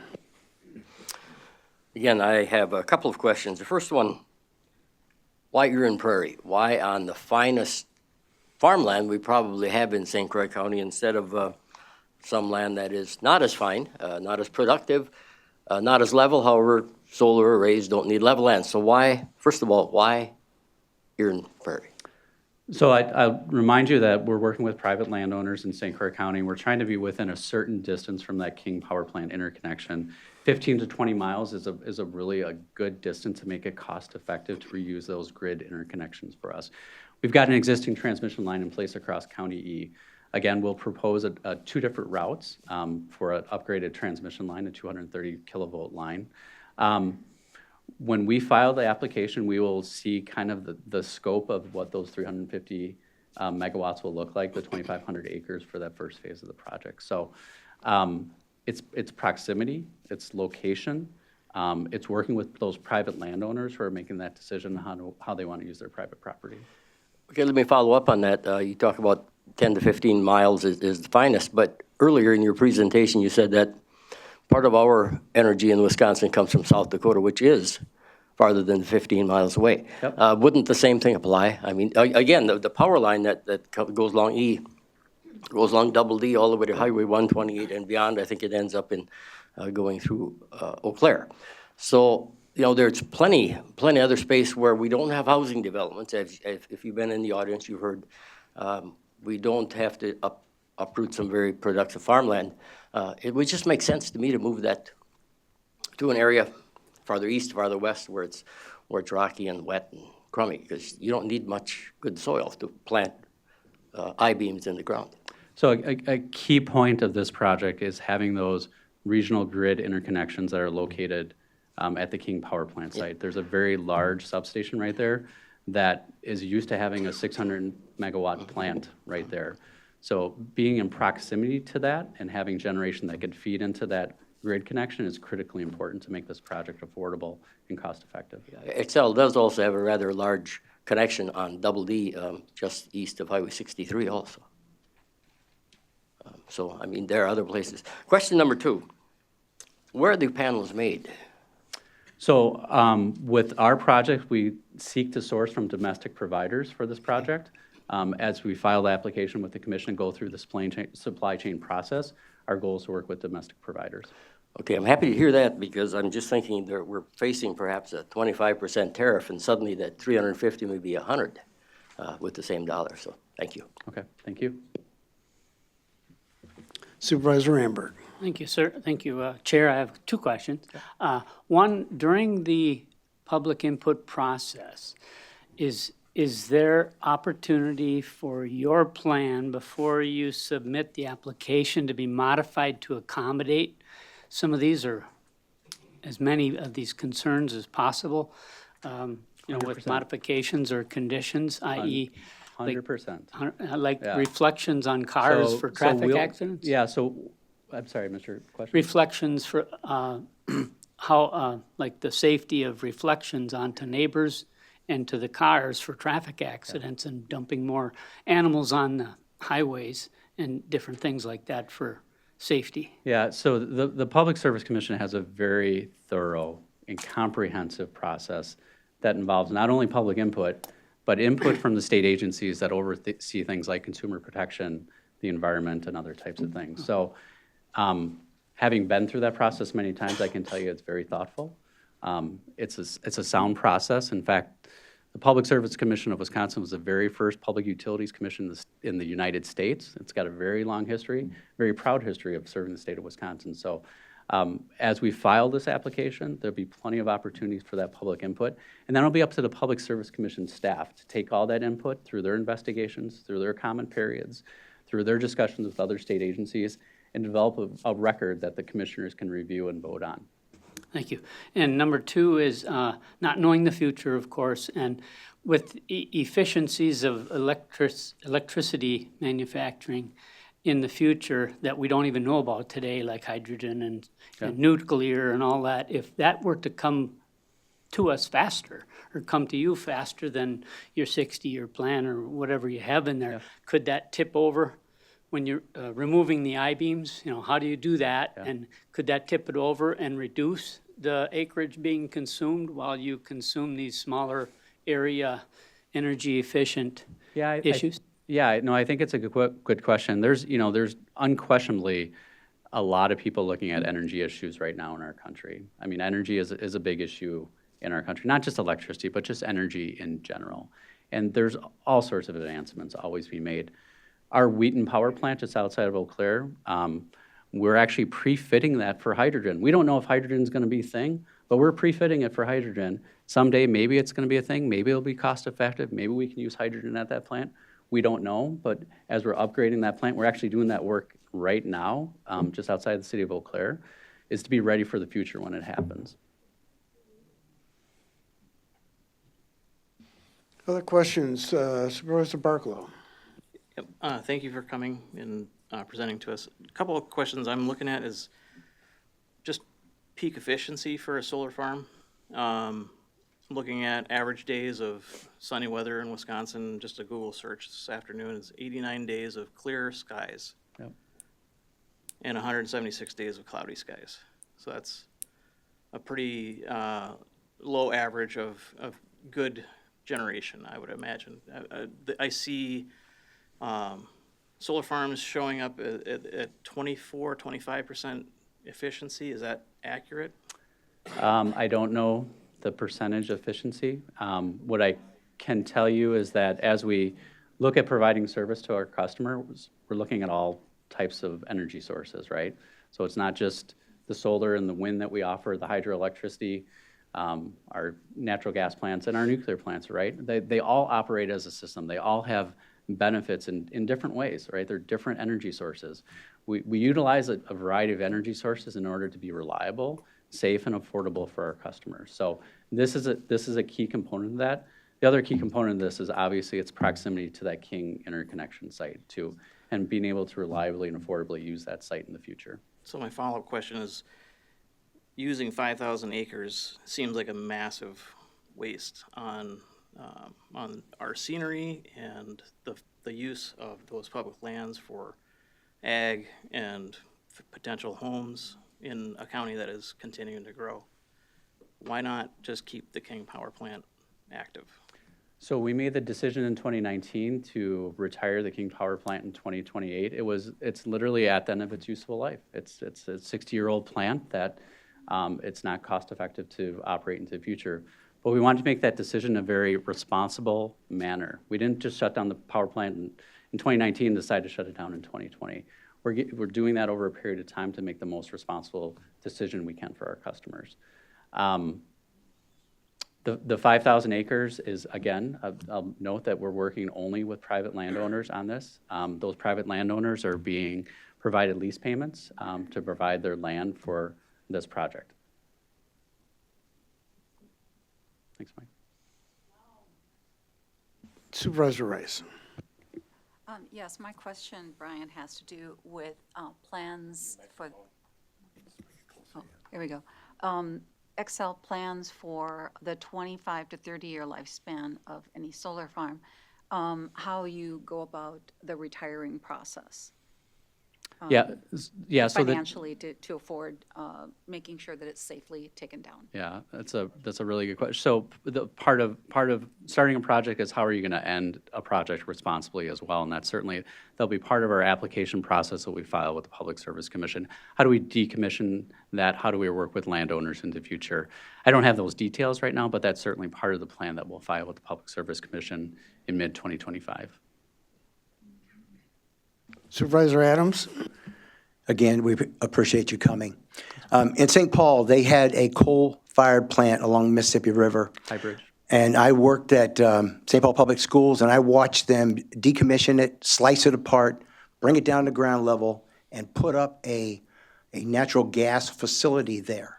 Yep. Why can't we do that at the King location and use natural gas, which gives us base load energy, and we don't have to worry about trying to wicker solar power into the grid that then requires transformers and, magic dust to make it come out of our wall? So, I'll answer that in a couple different ways. It's a great question. It's a question we've gotten a lot, right? If you're not familiar with energy infrastructure, you might not be familiar with what we can and can't do at other sites. So not only in St. Paul did we convert that coal plant to natural gas, we also did that in Minneapolis as well. We converted a coal plant at the Riverside plant in Minneapolis to natural gas. We looked at all the different options for the King plant. We could only get enough gas to that site to power about 100 megawatts. And remember, too, it's part of the Wild and Scenic Rivers Act as well. It'd be very unlikely that you would be able to site a new power plant along the St. Croix River. But we did look at it, so we looked at that. We could only get about 100 megawatts of natural gas generation if we were to propose a site there. So we looked at other options, right? We looked at wind. We looked at all the different options on the table because reusing those interconnection grid location is really critically important to us. And doing that within a geographic area that makes sense is what makes this project feasible and affordable going forward. So I'm looking at the Apple River plant, hydro, outstanding, everybody loves hydro, only 2 megawatts. And the plant was built, according to this interactive map here, in 1901. Yeah. So here we are using that place for a century, but the King plant is too old, it's 60. Here, I guess, I don't know, within the last 10 years, we've only been using it for 6 months out of the year. So is it really 60 years old or something less? So, I agree that, we're just seemingly ramming this project down our throat. I'm looking at the Public Utilities Commission site. Please, please. And they have not canceled or turned down any applications. I mean, our chances of getting this thing turned down are like a snowball's chance in where. So anyway, I'm not ragging on you, but this stinks. So. Okay, please hold your comments. Supervisor Burning. Yeah, hey Brian, thanks for coming tonight, man. Yeah. It's always great to see you. So you said something about the King Power Plant being decommissioned and then putting one in its place there. that it would be almost impossible to do so, but there's one there right now. So, So the King plant was built before the Wild and Scenic Rivers Act was put in yeah, place. I realize that because that was late 70s, early 80s, somewhere in there. But isn't there something like grandfathering that site in? I mean, isn't there anything in there that you could preserve so that you could rebuild it or rebuild something like Supervisor Adams was saying regarding natural gas? I mean, we're going through all the rigmarole of getting something brand new over a very large space approved when you have space already. And you guys have done a great job of cleaning it up and making it so that we have bald eagles on the river again. That was wonderful. But, I mean, could you guys do that? Could you guys push to do something there again? So Paul, I'll answer the question the same way I did before, and sorry if this is redundant. We looked at all the options for the King plant site. We looked at natural gas. We looked at other options for the King plant site. The best option to reutilize those interconnection grid is build a solar array in central and eastern St. Croix County. So if this fails, like if you don't pass the PSC, which there is a chance that it may not, although, you know, Supervisor Adams made an indication that there hasn't been one that's failed, what is your plan B? Because there always is a chance that someone looks at a petition of 4,000 some citizens of residents of St. Croix County and goes, man, I don't think that this is what this area wants to have, you know, inside of it. What is your guys' plan B? Do you guys have a plan B if this doesn't go through? So I would say our plan B is always to make sure we're providing reliable service to our customers. And we'll do that. I'm not sure what that might look like, but our plan is to make sure that every time our customers want to turn on the lights, cool their homes, that they have electricity to do that. So we take planning our system very important. As I indicated, we are looking out 30 years into the future on how to safely and responsibly serve our customers. If the plant or the project doesn't go through, we will have plans in place to make sure our customers have uninterrupted service, just like they do today. And then as regarding nuclear power and expanding that with like some of the advances that have happened in France and how clean that I mean, it's amazing what they've done over there. Nuclear is pretty much, for the most part, carbon-free. It utilizes, you know, nuclear energy. It just, my friend works there at the one in Monticello, and it's very efficient. Why have we not looked at doing that adjacent over here instead of 5,000 acres of, you know, spread out over 40,000? I mean, let me ask this. So why has nuclear not been pursued? So, and it has been pursued. I mentioned that earlier. So we operate 3 nuclear units on the Xcel Energy system in the upper Midwest. We have 2 units in Red Wing, Minnesota, and we have the 1 unit up in Monticello. Those plants have been operating since the 1970s, I believe. And we have plans in place to keep them operating. Like I said, Monticello just received approval to operate to 2050. So reinvesting in those existing nuclear units has been incredibly important to us. It's an important base load fuel source for us. It keeps our rates really low for our customers, and it's very reliable. So we support nuclear. We're investing in our nuclear plants. They're an important part of our fleet. And those plants, while they're located in Minnesota, provide electricity to our customers here in Wisconsin. So that didn't really answer what I was asking. I guess what I'm asking is if this board and local municipalities passed resolutions and passed it on to our state representatives, asking them to work hand in hand with you to provide the funding needed to build a nuclear facility rather than a large sprawled out solar facility, would you guys be willing to consider that again and work with the legislature and our local municipalities to make that happen? Because I think we could lead the effort on that here with our residents and our neighbors from this board. I think so. I'm not going to speak from everyone. There's 19 of us total. But I'm saying from my perspective, I think we could lead the charge on that and get buy-in for that rather than this particular project being sprawled out and only having a lifespan of 20 to 30 years. What do you say to that? Well, I would say I think nuclear is a really important part of the future of energy in our country. At Xcel Energy, we've made nuclear a very important part of our portfolio in the upper Midwest too. So expanding that in the future, not sure what that would look like, but we'd certainly be open to any discussions that the board might want to have with state legislators and others in the future. Okay, and then I think you've answered a couple of these other ones. Let me just make sure I got Supervisor Rice, nice job on the retirement. On the retirement, I did have a follow-up question on that. Retirement of the solar facility, once it's done. So are there contingencies in place? Do you guys put anything in place like a bond or some sort of insurance? Like if Xcel Energy happens to file bankruptcy or the landowners are default and now all of a sudden who's responsible for that? Is there a bond? Is there an insurance policy or something that's in place? I believe one of the supervisors in the admin committee brought that up a couple weeks ago. But can you talk about that? What the insurance process or what the insurance is for us to have that cleaned up once those are retired? Yeah, I don't know the insurance process, but I can certainly follow up with you and see what that looks like. As I indicated earlier, as part of our application to the Public Service Commission includes what happens with decommissioning and when it's not operating and how we work with those landowners going forward. So that's a critically important part of the process as well. I got one last question. I appreciate you indulging me, Mr. Chair, on this, and thank you, Brian, for indulging me as well.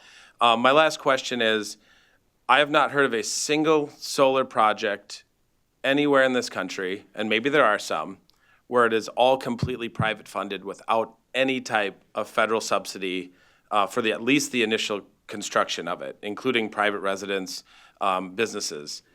What have you guys applied for, or what will you apply for any federal subsidies once this project is approved, if it gets approved? So we'll take advantage of any tax advantages and subsidies that there are for the project.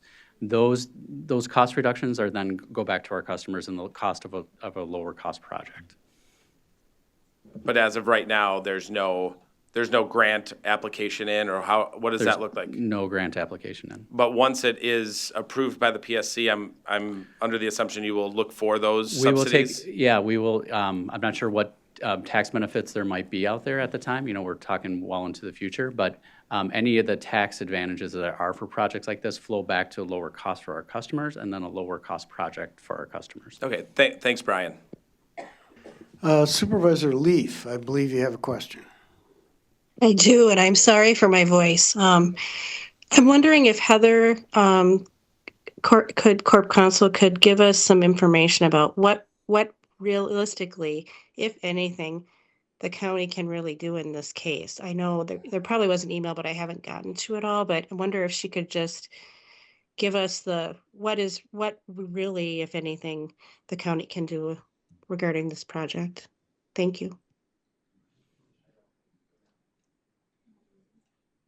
And with all due respect, Supervisor Leaf, I think that's a discussion for another meeting. It's not really on our agenda to discuss those types of ins and outs of what we can or can't Well, do. I think, okay, I guess that's fair, but it's my understanding there's not much.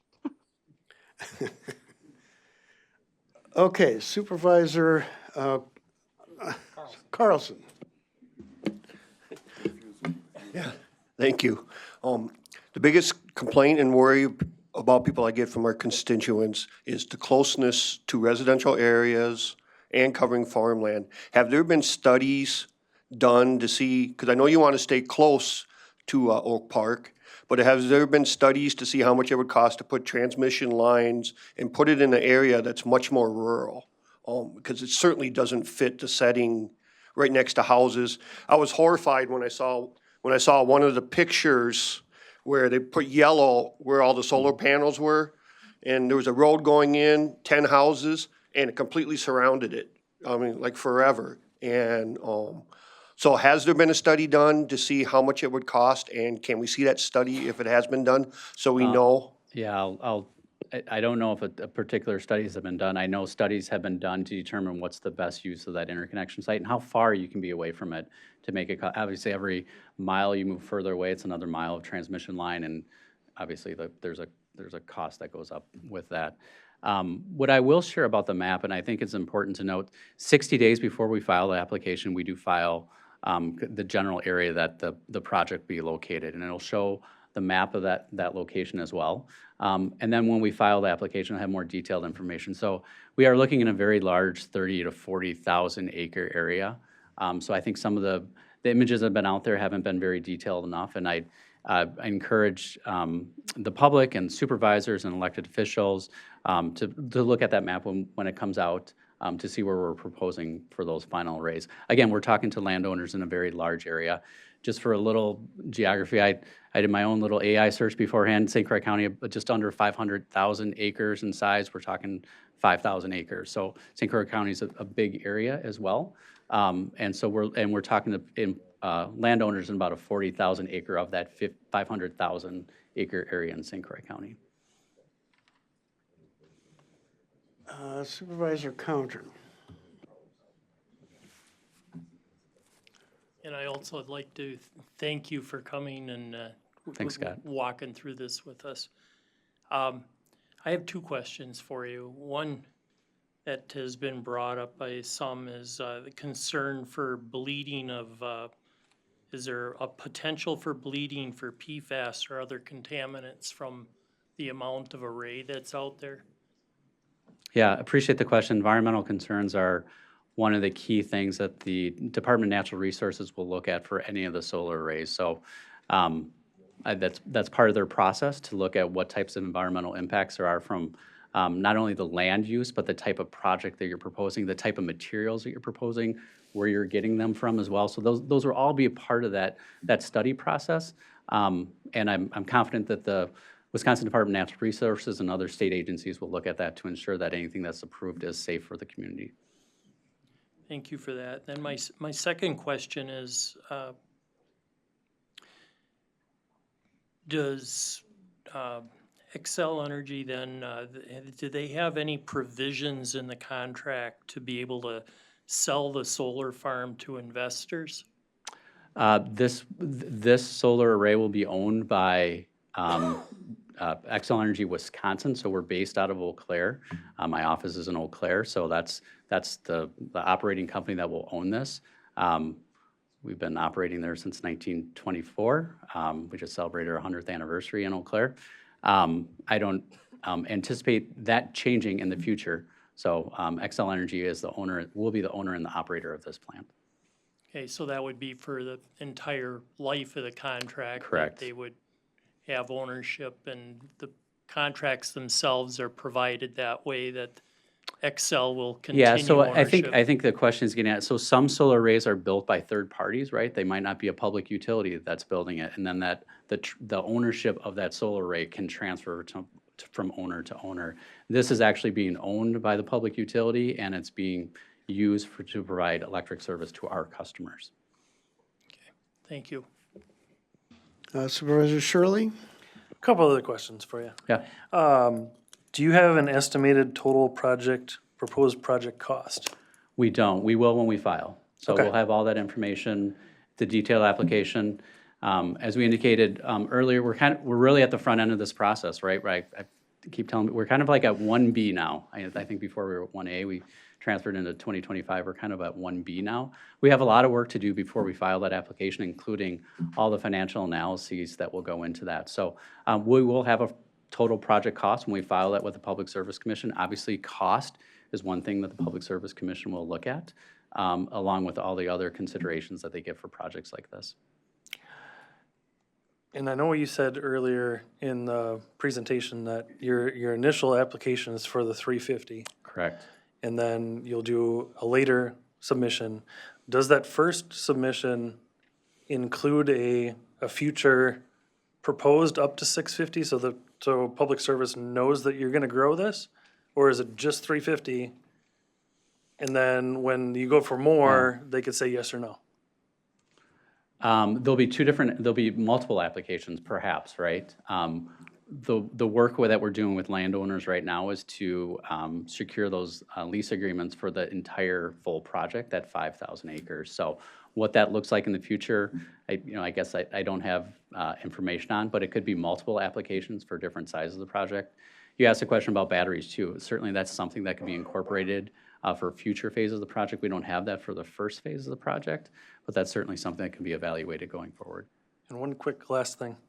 In a previous meeting that the two of us were at, you said that there were no new energy plants other than solar that were in the any proposed in this area.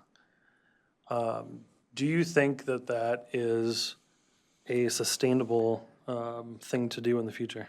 So when we look at providing service to our customers, we look at all those energy sources we talked about before. We're investing in our nuclear plants. They might not be located here, but they're serving our customers here. Our customers here, everyone in this room, if you're an Excel customer, is paying for those nuclear plants.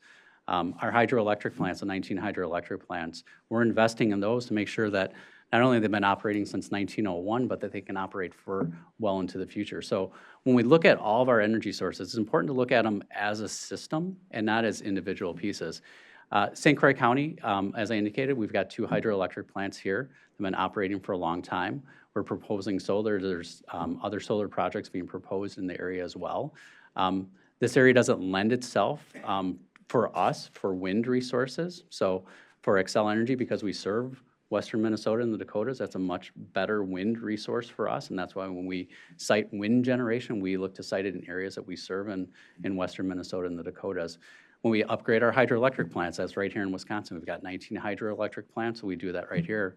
When we invest in our biomass plant up in Ashland, that's because there's a huge logging resource up in Ashland with the wood products industry. It's a great plant for us and provides about a $5 million economic impact in Ashland in that region. So when we look at energy sources, it's important to look at it as a system for us, and that's why we're proposing this one here. But it's difficult to kind of compare and contrast when you look at just one area.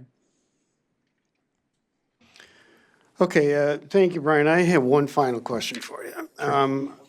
One more? Okay, well, let me throw this out for you, and then I'll turn it over to Supervisor Otino. I'm aware of this possible agreements called joint development agreements, and that would be agreements between Xcel and counties or municipalities, addressing a lot of the concerns that a lot have been voiced here tonight. Is Xcel going to be interested or agreeable to possibly get into those types of agreements? I think we're always open to having those discussions with our elected officials and the community. I would say as we move forward, being engaged and involved in that Public Service Commission process is really critical. Okay. Supervisor Otino? Thank you, Mr. Chair. Something struck me about this. Since it's such a large piece of property, there has to be an environmental impact, but it sounds like this has all been, it's a done deal, and you guys are just going to push this through.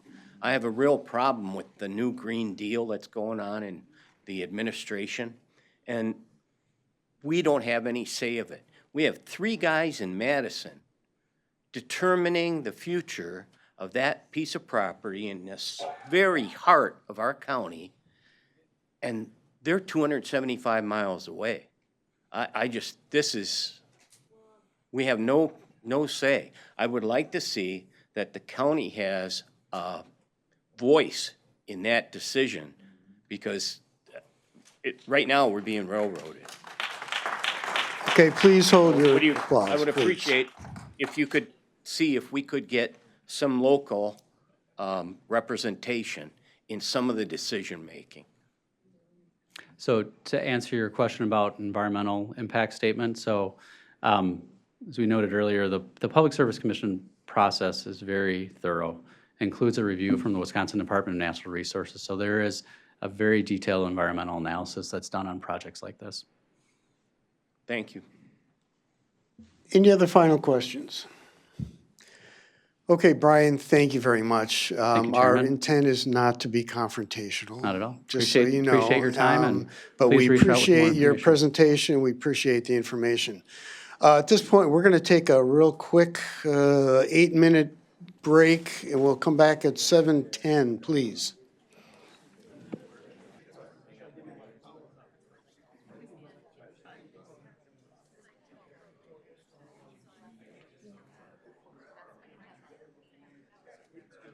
Of course, okay.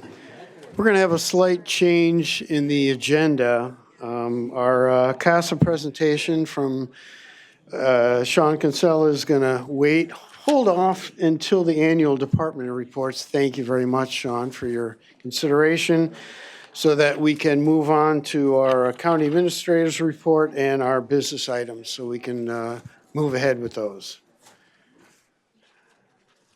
So county administrator, you are on. All right, thank you. The financial report is in your packet. The financials are through the month of November. I have looked at preliminary year, and there's a lot of entries that we book back through the first quarter, back into the prior year. Really, from a financial standpoint, it looks very much like all the other years, which is a good thing, because St. Croix County does very well. Sales tax were above what we had budgeted for the year, so that's usually where our cushion is, and I think that'll be fine. And then the other update that I had was the Department of Corrections. We did get the final approval on that, so that lease is a done deal. And the probation and parole offices will be moving into our building in July. So. Any other questions about anything in the financial report? Any questions for County Administrator? All right, seeing none, we're going to move on to our first business item, which is an ordinance to repeal and recreate Chapter 11 of the St. Croix County Code of Ordinances. Can we start out with a motion, please? Supervisor Anderson? I move to, what's the language? Repeal and recreate Chapter 11 waste storage facilities in the St. Croix County Court of Ordinances. Yeah, the motion is to approve the resolution. Do we have a second? Supervisor Rice. Yes. Okay, who would like to give us a nice explanation of this resolution? And Supervisor Anderson. Yeah, so this is to kind of modernize and update our Chapter 11 waste storage facilities ordinance. Came about with some projects that were proposed in some industrial large-scale projects that were proposed in the county. Thought we'd rather get ahead of it than try to play catch-up. We had multiple discussions on this at one in a regular committee meeting. We had a special open house with stakeholders of all kinds, farmers and residents of the county to go through it, and then passed it at our most recent committee meeting. It's went over repeatedly with a lot of comment, and I think we have a pretty good ordinance. Supervisor Shirley. Yeah, I will concur that we had a lot of public comment. We did a lot of work to recreate this this ordinance and put a lot of time into this. So there are two items, and I think I had planned to bring as an amendment to this motion. I think you heard about them earlier, but if we look at, my amendment would be for 11.2, number 3, we will strike the remaining paragraph after fields in an NMP plan. So 3A. 11.2.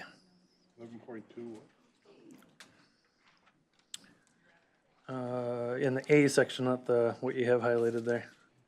So after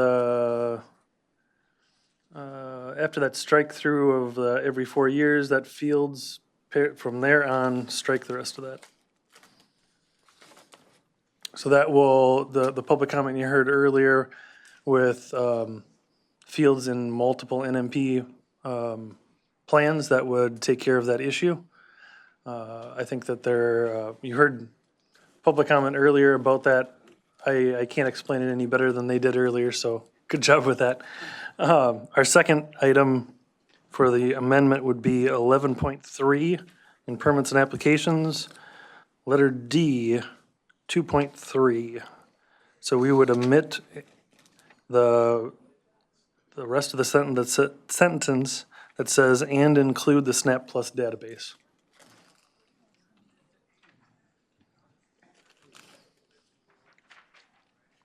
So it's 11.3D.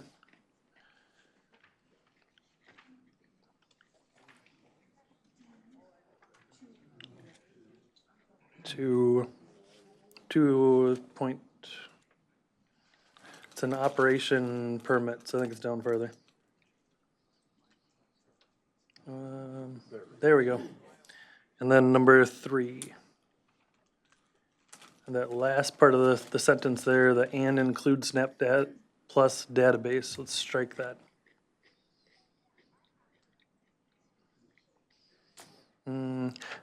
Keep in the files submitted electronically and then omit the and include the snap data, plus database. Yes, just like that. So there's two amendments being proposed. We do need a second. Second. I'm sorry, who is that? Lynn. Oh, Supervisor Lynn, second. And could we clarify just quickly to make sure that everybody knows what we're doing? Or what the proposed amendments are? Yeah, so it's the words that you see highlighted on the screen, striking those words from this section. Do you have a question specific to this one before I go back to the other one? I do. And my question maybe can be directed to Supervisor Shirley. So can you explain to me, since I've been deep in this, the SNAP Plus database? Tell me what changes in this by eliminating those words that are highlighted? Supervisor Shirley. So by eliminating the database, you heard someone say earlier in public comment, the database is their proprietary information. That's their company plan for the next however long the NMP plan is. So if we, 6 years, 6-year plan. So having all of that database that is provided in a format that could be manipulated when they pay for somebody to create that plan and submit it. We've heard from, for the people that are not in Community Development Committee, we heard from some of our farmers that have said that if this is required, that database is required, then the people that they pay to create their nutrient management plan would charge them a significant amount more money to submit the database as well. Go ahead, Supervisor Rice. So what I'm trying to understand here, because we have several people here who have commented on seeing the connection to this manure storage ordinance and their desire to have clean water. And my understanding with the SNAP Plus database is that while county staff could look at it, I mean, think about all the departments we have here that have access to confidential information, and it does not come out. It does not leak out. So this concern that's being expressed by those in the dairy business, that somehow their proprietary information will somehow be manipulated and shared and used, and that's going to cause some hesitation on landowners, I frankly just don't buy it.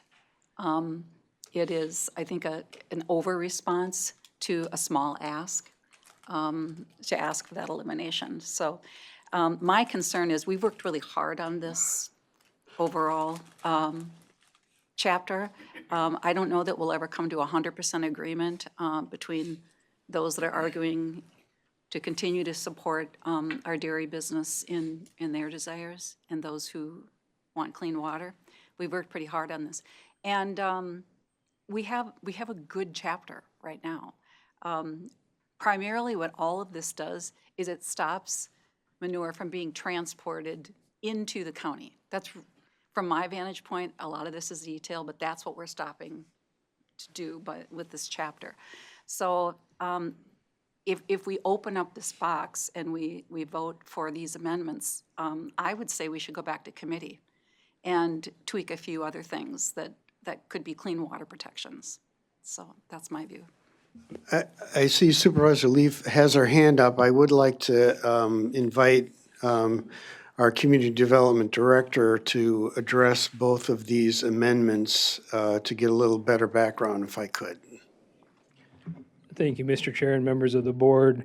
So to fill in the board members in that haven't been through the Community Development Committee meetings in regards to the database and what that is.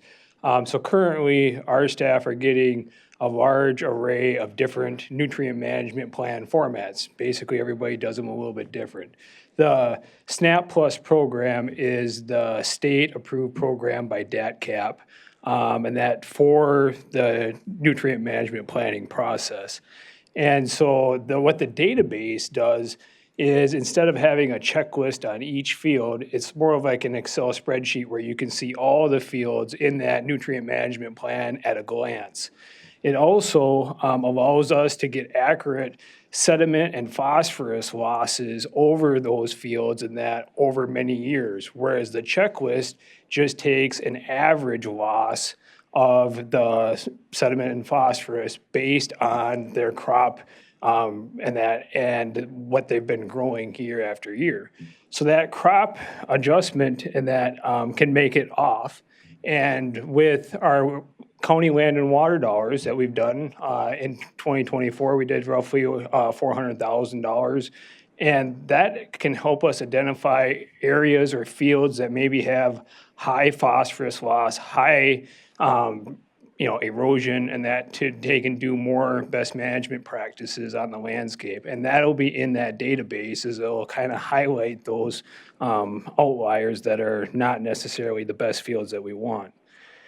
And also in that, but what it does show is it does show the calculations that the agronomist or whoever is putting together the plan is using for the manure application. So usually you're able to take and select, it's the first year that they've applied manure, the second year, the third year that they've applied on those fields.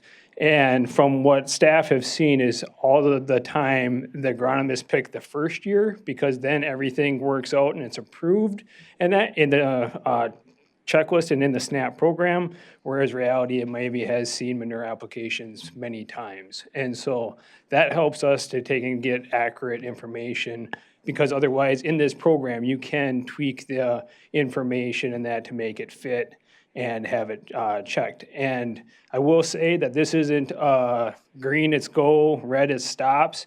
And that because a lot of these fields may be excessively high in one area already. And so it's really a tool to try to allow our staff to be able to work with the property owners and the producers to bring them closer and that to a check point. So that's that change.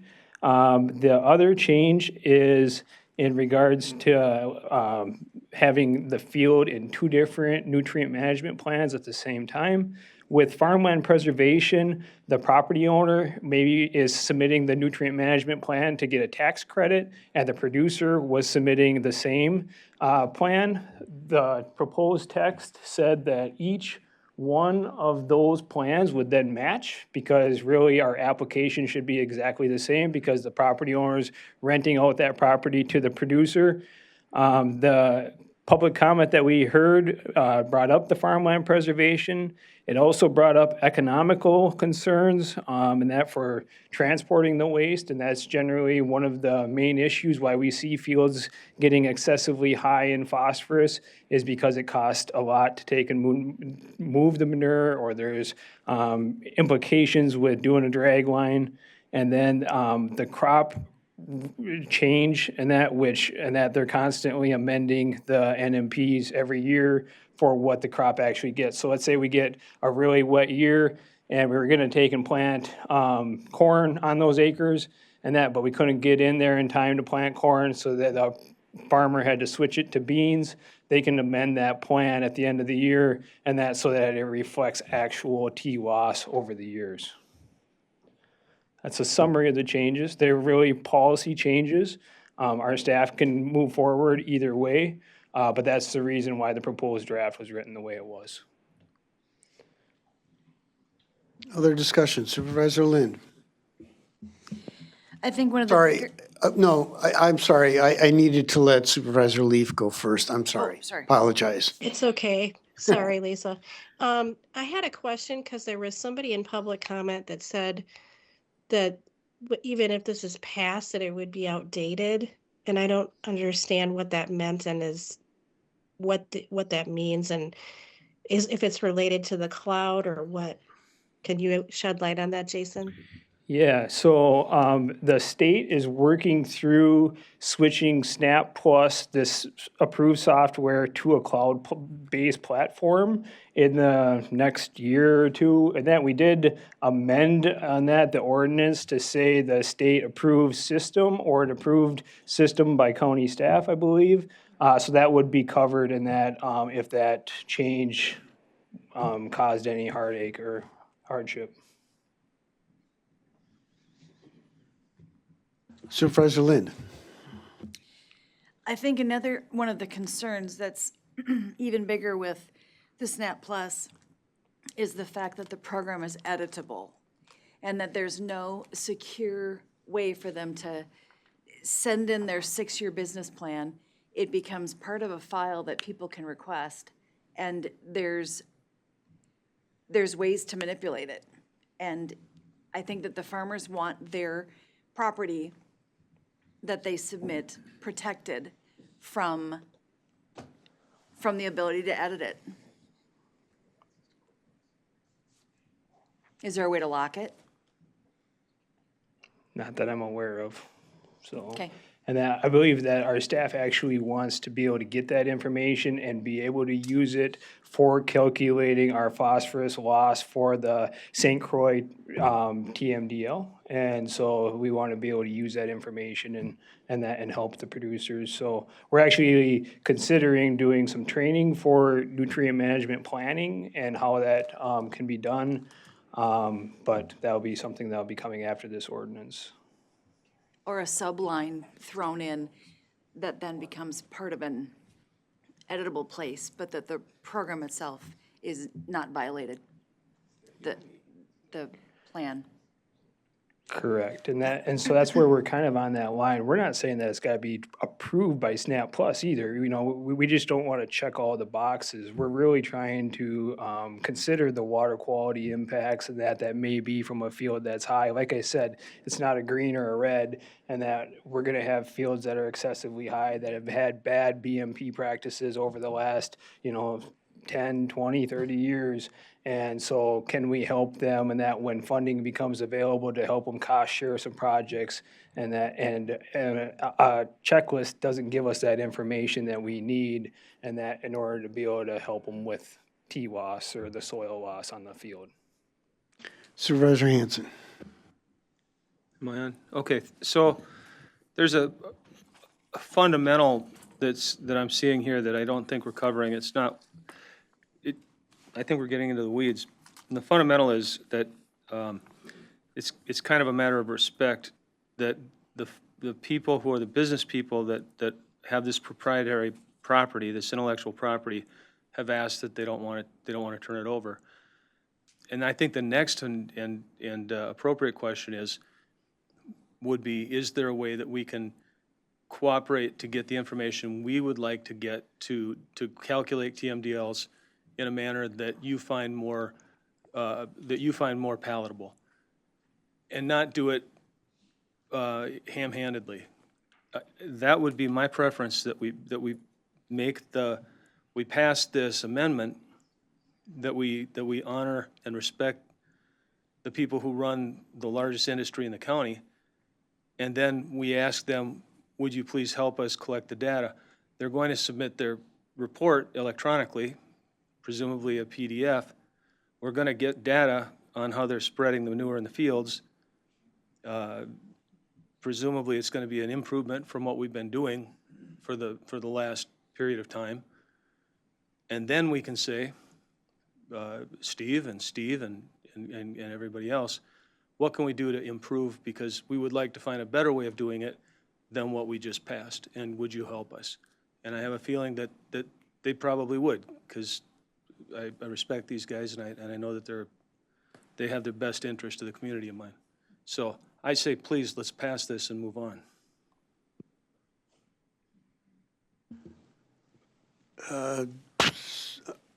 Supervisor Mark Carlson. Thank you much. I heard you say a couple times that you wanted to snap to plus data. Then you said you can help, or teach the farmers and help them in the future with it, are they asking for that help? And can they get it otherwise? Also, and in their letter that they sent to all of us, they say requiring submission of this data not only mandates the use of specific software, but transforms otherwise confidential information into public records. This would inadvertently expose sensitive information to reputational consequences, competition for resources, and misinterpretation by third parties. So in other words, they're worried about their business plans and their profits, because people might be able to compete against them better if they knew what their business plans. So do you consider that a valid worry for them? Or can you guarantee that it doesn't become, because it seems to me they should be able to protect that kind of information. They're already doing the nutrient management plan. The SNAP was done by University of Wisconsin, and even they, in the confidentiality agreement that they have online, express that this is confidential information. But it sounds like we're not keeping it confidential. So you can answer those questions or rhetorical, but I also suggest that we pass the amendment.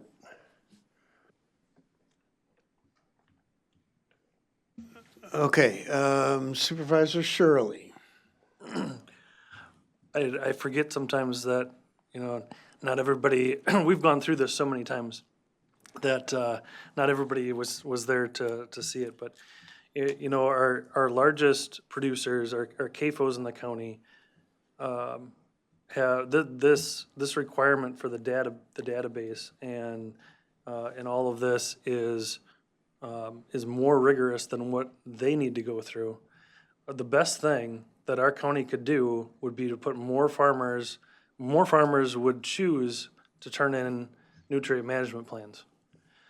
And by doing this, we're making it more expensive for them to do it, and we're making it harder for them to do it. So it's counterproductive for us to do this without these amendments in there, because our goal is to have more farmers that want to give us the data that we really need. Supervisor Adams. Thank you, Chair. I'm looking on page 157 of the packet, and there's a letter in here from the Dairy Bureau, and they talk about section 11.2 2 delta. The owner operator shall maintain daily records of manure and non-manure components added to the manure storage and processing system. Is that still in the program? No, token was changed in that throughout the meetings that we've had, and that to take and be an annual maintenance log. Okay. Basically a starting point and an ending point for the year, because if we got bad weather for fall spreading, and that we might be going into the winter months with much more manure on hand and that than what we did. And so that would just impact how many acres we need for nutrient management planning purposes. Any other comments or discussion regarding the two amendments to the ordinance? Okay, seeing none, I think we're ready to vote on amending the ordinance as proposed with the two changes. Why don't you real quickly? Yes, so the motions will be to strike language in section 11.2.A3A to remove the language that says fields in the NMP shall be unique to owner-operator plan and not be part of any other NMP unless the property owner is applying for the farmland preservation tax credit, what Mr. Witt has on the screen.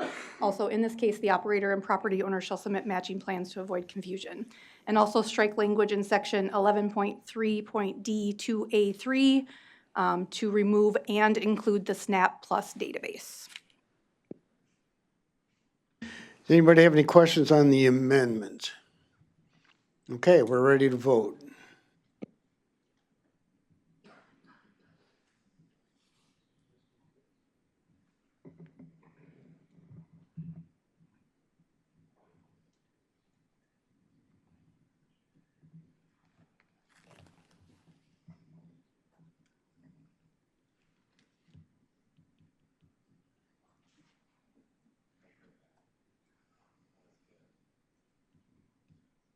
And the amendment passes 16-2.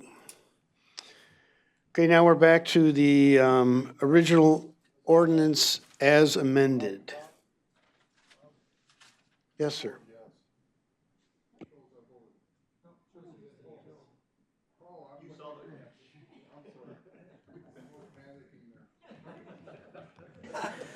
Guess, we're all kind of tired. Okay, so now we're back to the original resolution for the ordinance to repeal and recreate Chapter 11 as amended. Chair Long, Discussion, questions, Supervisor Rice? I'd like to submit an amendment. If we can go to section 11.3, D2A6. So yes, there's a lot of text in this. There is, let's see, do we have it here? It's the phrase "if possible." One of the things we were striving to do is to use consistent, clear language that could be understood by everyone and not misinterpreted. And I see that "if possible" is subjective. So this has to do with an initial permit application. And the circumstance that came up was somebody trying to, that bought some land and maybe didn't have the past history. So I'd like to see it strike the word "if possible," and instead, I have to pull it up here, instead say something along the lines of to be calculated in partnership with county staff or other reliable expert. It's always possible to come up with a calculation for what the soil quality is. So the idea of it being not possible doesn't strike me as prudent. We're looking for a second on that amendment. Second. Second by Supervisor Leaf. Jason, would you like to comment on that? Yeah, so the if possible, that was something that came out of the stakeholder meeting that we had with the ag producers. Basically, in that this would be a new field that was in the nutrient management plan that we didn't know. You know, we maybe knew that it was corn last year because there's still corn stalks there, but what it was 2 years ago or 3 years ago, maybe up in the air. We can probably get that information though from the USDA. However, any fertilization practices that would go into this SNAP Plus software, we would be guessing at, and any tillage practices that were used for the past 3 years, and that would also be a guess. And with over 100,000 acres in the county, our staff and that don't know what that is exactly. And so that's the reason for the vagueness, and that it was in there.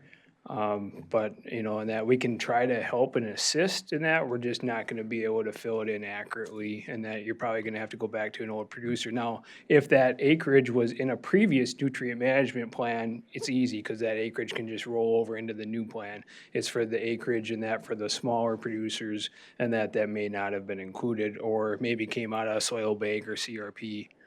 So, and then what is into production, so. Questions, discussion? I'd like to submit an additional amendment to, No, we're gonna just, one at a time. one at a time. One. Okay. Well, we did two last time. So.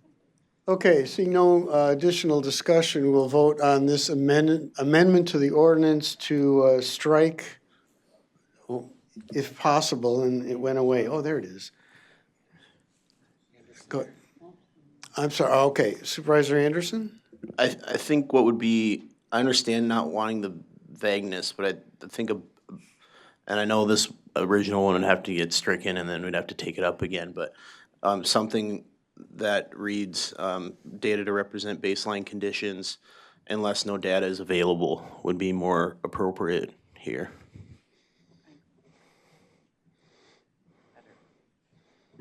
First, the county board should vote on. Yeah, I'm just, Yes. that's just a polite suggestion, so. Okay, let's vote on the amendment to strike if possible first. Everyone understand what we're voting on? The amendment to strike that phrase. can I just ask for clarification for Supervisor Rice? I think she said to remove the words "if possible" and add the language instead, "to be calculated in coordination with county staff and/or necessary professionals." Okay, thank you for that That's correct, clarification. and I'm endorsing the change here. So Let's I vote, intend- let's vote on this I'm amendment going to vote first. no.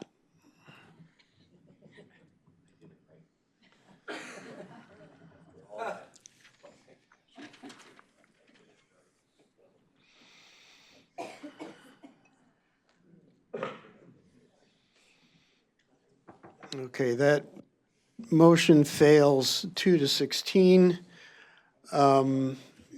Supervisor Anderson, would you? Yeah, I'll make the amendment. Can we pull up the text again? So we'll change .6 that's highlighted there.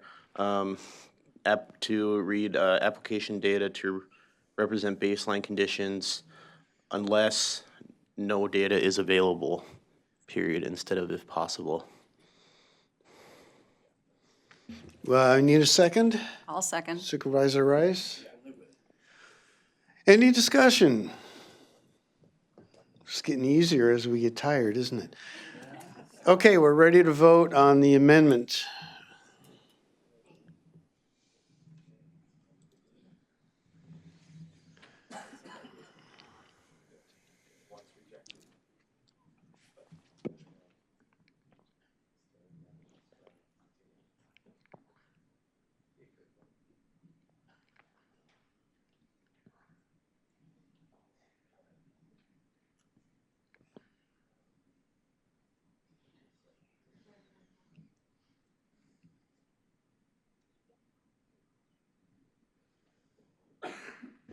All right, that amendment passes unanimously. Thank you. So now we're back to the original resolution to approve the ordinance replacement as amended. Supervisor Rice. I have another amendment. And for those of you who don't know, we rely on some of the county staff that were unable to be at our last committee meeting. We were to ask some more of these technical questions. This one has to do with 11.3 D2A5. It starts out the owner-operator. And what I'd like to do at the very end is add the sentence, "All land application agreements shall be made with the landowner."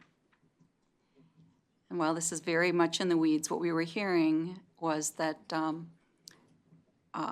producer didn't want to have to share those contracts. We're not asking for contracts for manure application on land. We want them to just have them because there's often confusion between who owns the land, who's applying the manure. So that's the proposal.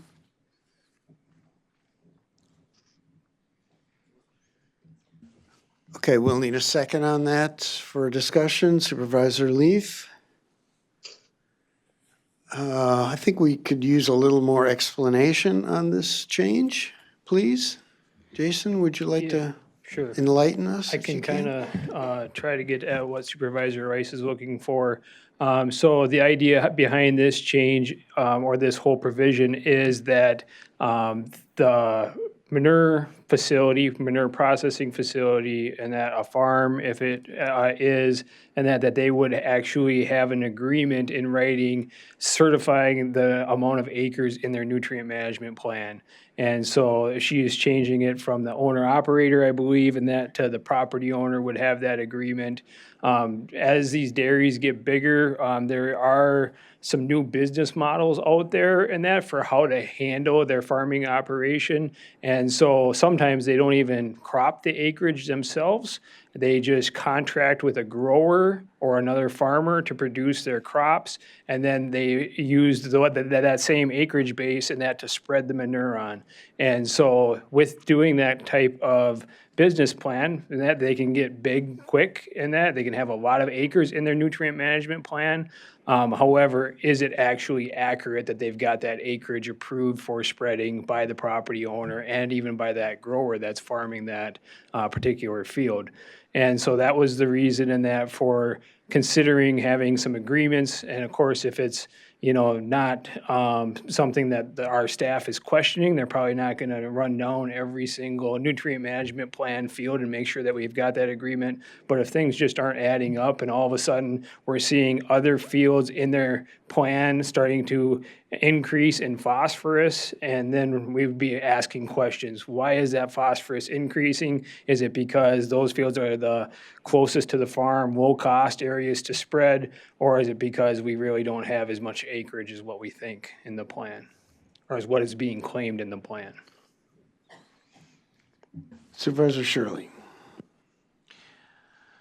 I know that we've talked about this a few times in committee. My issue is that as a governmental body, we are telling a business owner what best practice is. And that's not really our purview. You know, should they have the agreement with the landowner? Yeah. But I don't think that we're in a situation that we need to tell them how to do the business that they're doing. In number 5, it says that we're gonna have a table of all the landowners and their contact information already. So we know who they are and we know what their contact information is. If Jason's staff has an issue, we could always call one of them too. So I just have a problem with government dictating something that isn't really in our place to do.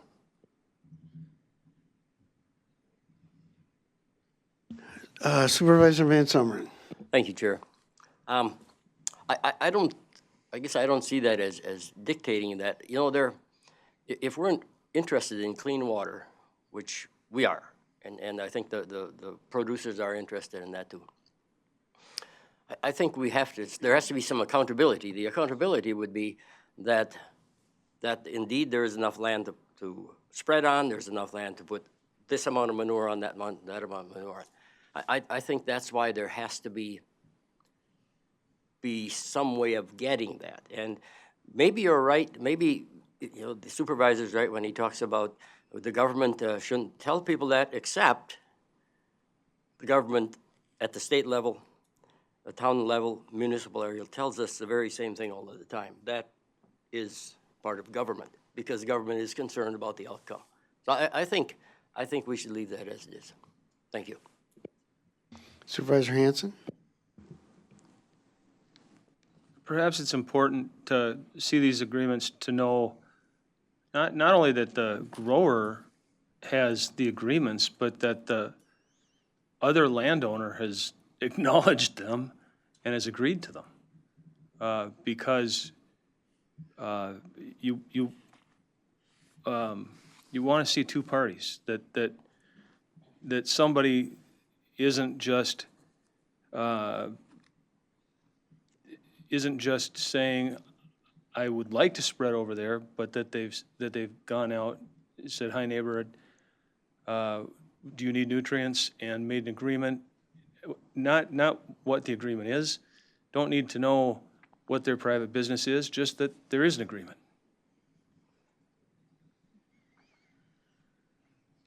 And those things are dynamic, but that they have permission to spread. That there's not going to be a backlog of manure, that there's 3 different operators planning on spreading on one small area. That's something that, when I'm putting together the puzzle in my head of how you prevent from having an area of being overspread. Again, I don't want to be telling people how to do their business, but I want to understand how you keep from overspreading. I don't want to know who's, go ahead. Supervisor Carlson. Thank you, Chair. It occurs to me that you would have to tell them how to do it too. Do they have to prove it? Does it have to be written? Or do they just say, yeah, we have a verbal agreement? I guess that's my only question about it. I think all of that we're looking for, and that is to make sure that X number of acres are allowed to be spread on. And then in the SNAP program, as part of the nutrient management planning, that would tell you you're putting on X number of gallons of manure or X number of pounds of phosphorus and that through chemical fertilizer, and then the application type for that. So that's all done through the nutrient management planning side of it. And that all this would be is just saying yes, and that you've got 20 acres of mine that you can spread manure on. But how would the county know that actually happened? Are they going to have a written agreement, or? Well, I mean, there's a lot of partnerships in that with the producer and that to actually know that that is being spread on that field. And over time, the soil tests, so that the soil tests that are required for the nutrient management plan, if it's not happening, we should be seeing change. Other discussion, Supervisor Sherrill? The reality of all of this is that the only time that staff is going to look at this is if it's red flagged. We don't have the staff to go out and look at every nutrient management plan and track down every field and look at every single one of these. It's only going to come through with a flag from either the nutrient management plan or the soil test. If the soil test is failing, then we're going to go back to these things, or staff is going to go back to these things and say, hey, we need to look at this more. And then they could go with this table of landowners and they could follow that right now the way that it's written. I don't see the need to tell them to have an agreement that, yes, they should have, but it's only going to come into contact when there's already a red flag there saying that something's not meeting optimal levels. Other discussion comments? I think we can move ahead and vote on the amendment, suggested amendment. Could you read that back, please, Heather? Yes. I can't forget what section it is. But to add the language to, I believe it's 11.3D to A5, that all land application agreements shall be made with the landowner. Okay, is everybody clear on, we're voting on the amendment to that section?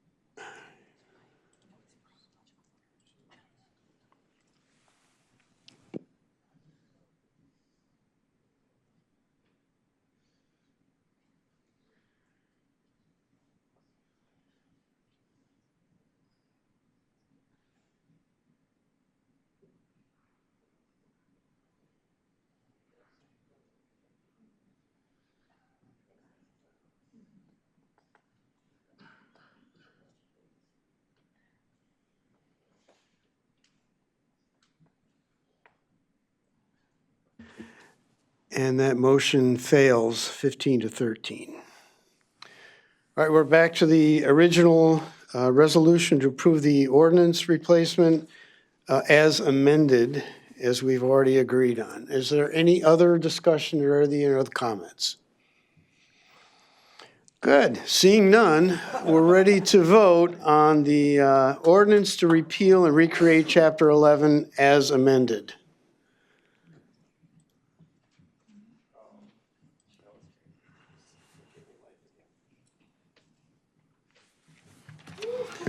Okay, thank you. That passes unanimously. Thank you very much.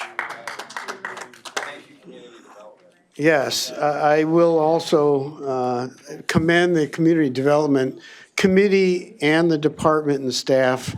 They spent a lot of time on this. There's been a lot of work, a lot of discussions, and they've done a fabulous job. So congratulations. I think you guys did a great job. Okay, we're moving on. Number 2, business item, ordinance to repeal and recreate Chapter 30, Parks of the St. Croix County Code of Ordinances. Do we have a motion? We have a motion, Supervisor Counter. And second by Supervisor Shirley. I'm assuming that's a motion to approve this ordinance, to repeal and replace. Okay, it's okay. Who would like to discuss and explain? Supervisor Anderson.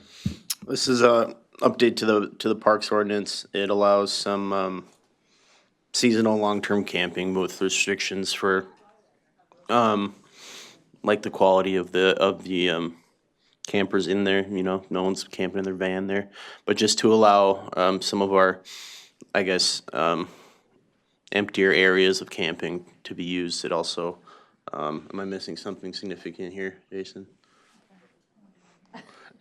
Please remind that, huh? Yeah, it does. Yeah, Mr. Chair, I can just Go ahead. add, there was also some text added in here for e-bikes and that, because that's kind of a new emerging trend on county properties and the county trails. And then also there was a lot of just duplicated text in that throughout the ordinance. And so that was kind of cleaned up and streamlined and that into staff's current practices. And that's really the summary of the amendments. So there was some commercial event permits and that we just, standardized and created a process for and more of an application like a normal permit would be, whereas it wasn't really detailed to that level in the past, so. Any questions, comments? Okay, seeing none, we're ready to vote on, I'm sorry. Supervisor Connor, my apologies. One of the future things that we're still working on then is the event camping. Yeah, so that'd be in chapter 15 would be the special event camping, yep. Thank you. Okay, any other comments? All right, seeing none, we're ready to vote on the resolution to repeal and recreate Chapter 30 of the St. Croix County Code of Ordinances.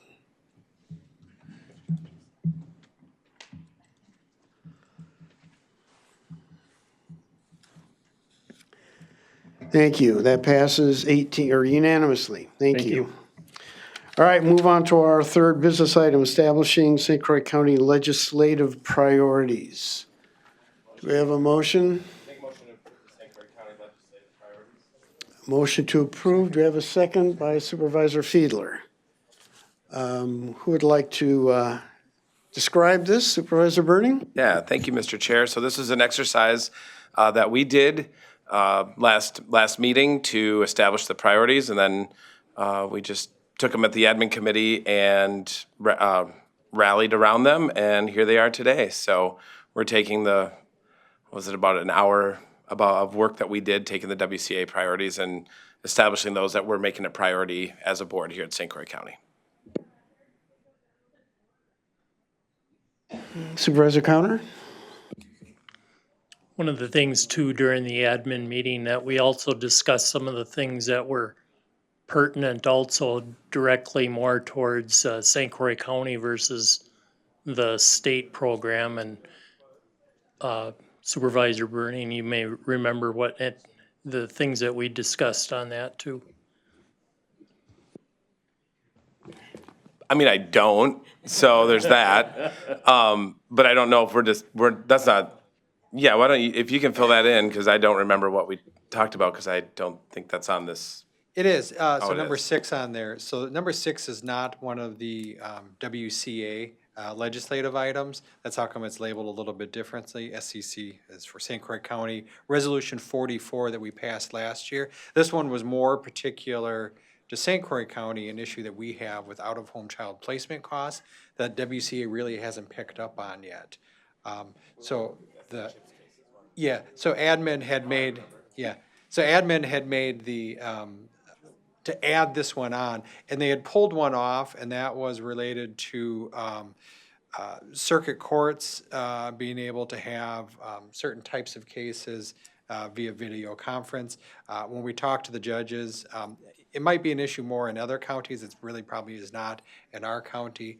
So the judges didn't see it as a priority for us. So admin, based upon additional information, then after the last meeting, made those 2 changes. Okay, just a reminder, these are going to be discussed with some of our legislators at a breakfast meeting next Monday, and also at the WCA Legislative Conference at the end of February. Any other comments, questions? Okay, we're ready to vote on the resolution establishing the legislative priorities.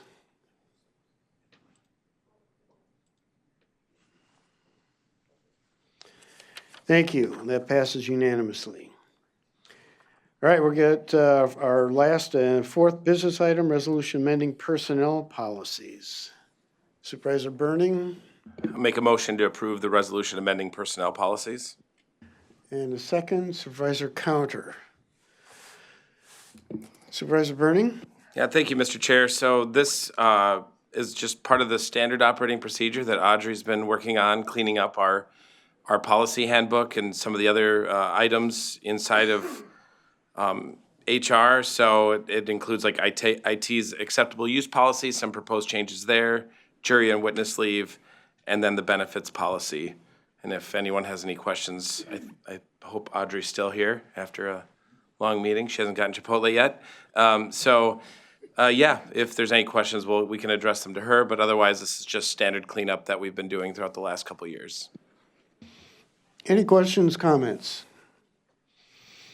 All right, we'll vote on the resolution to accept the resolution amending personnel policies.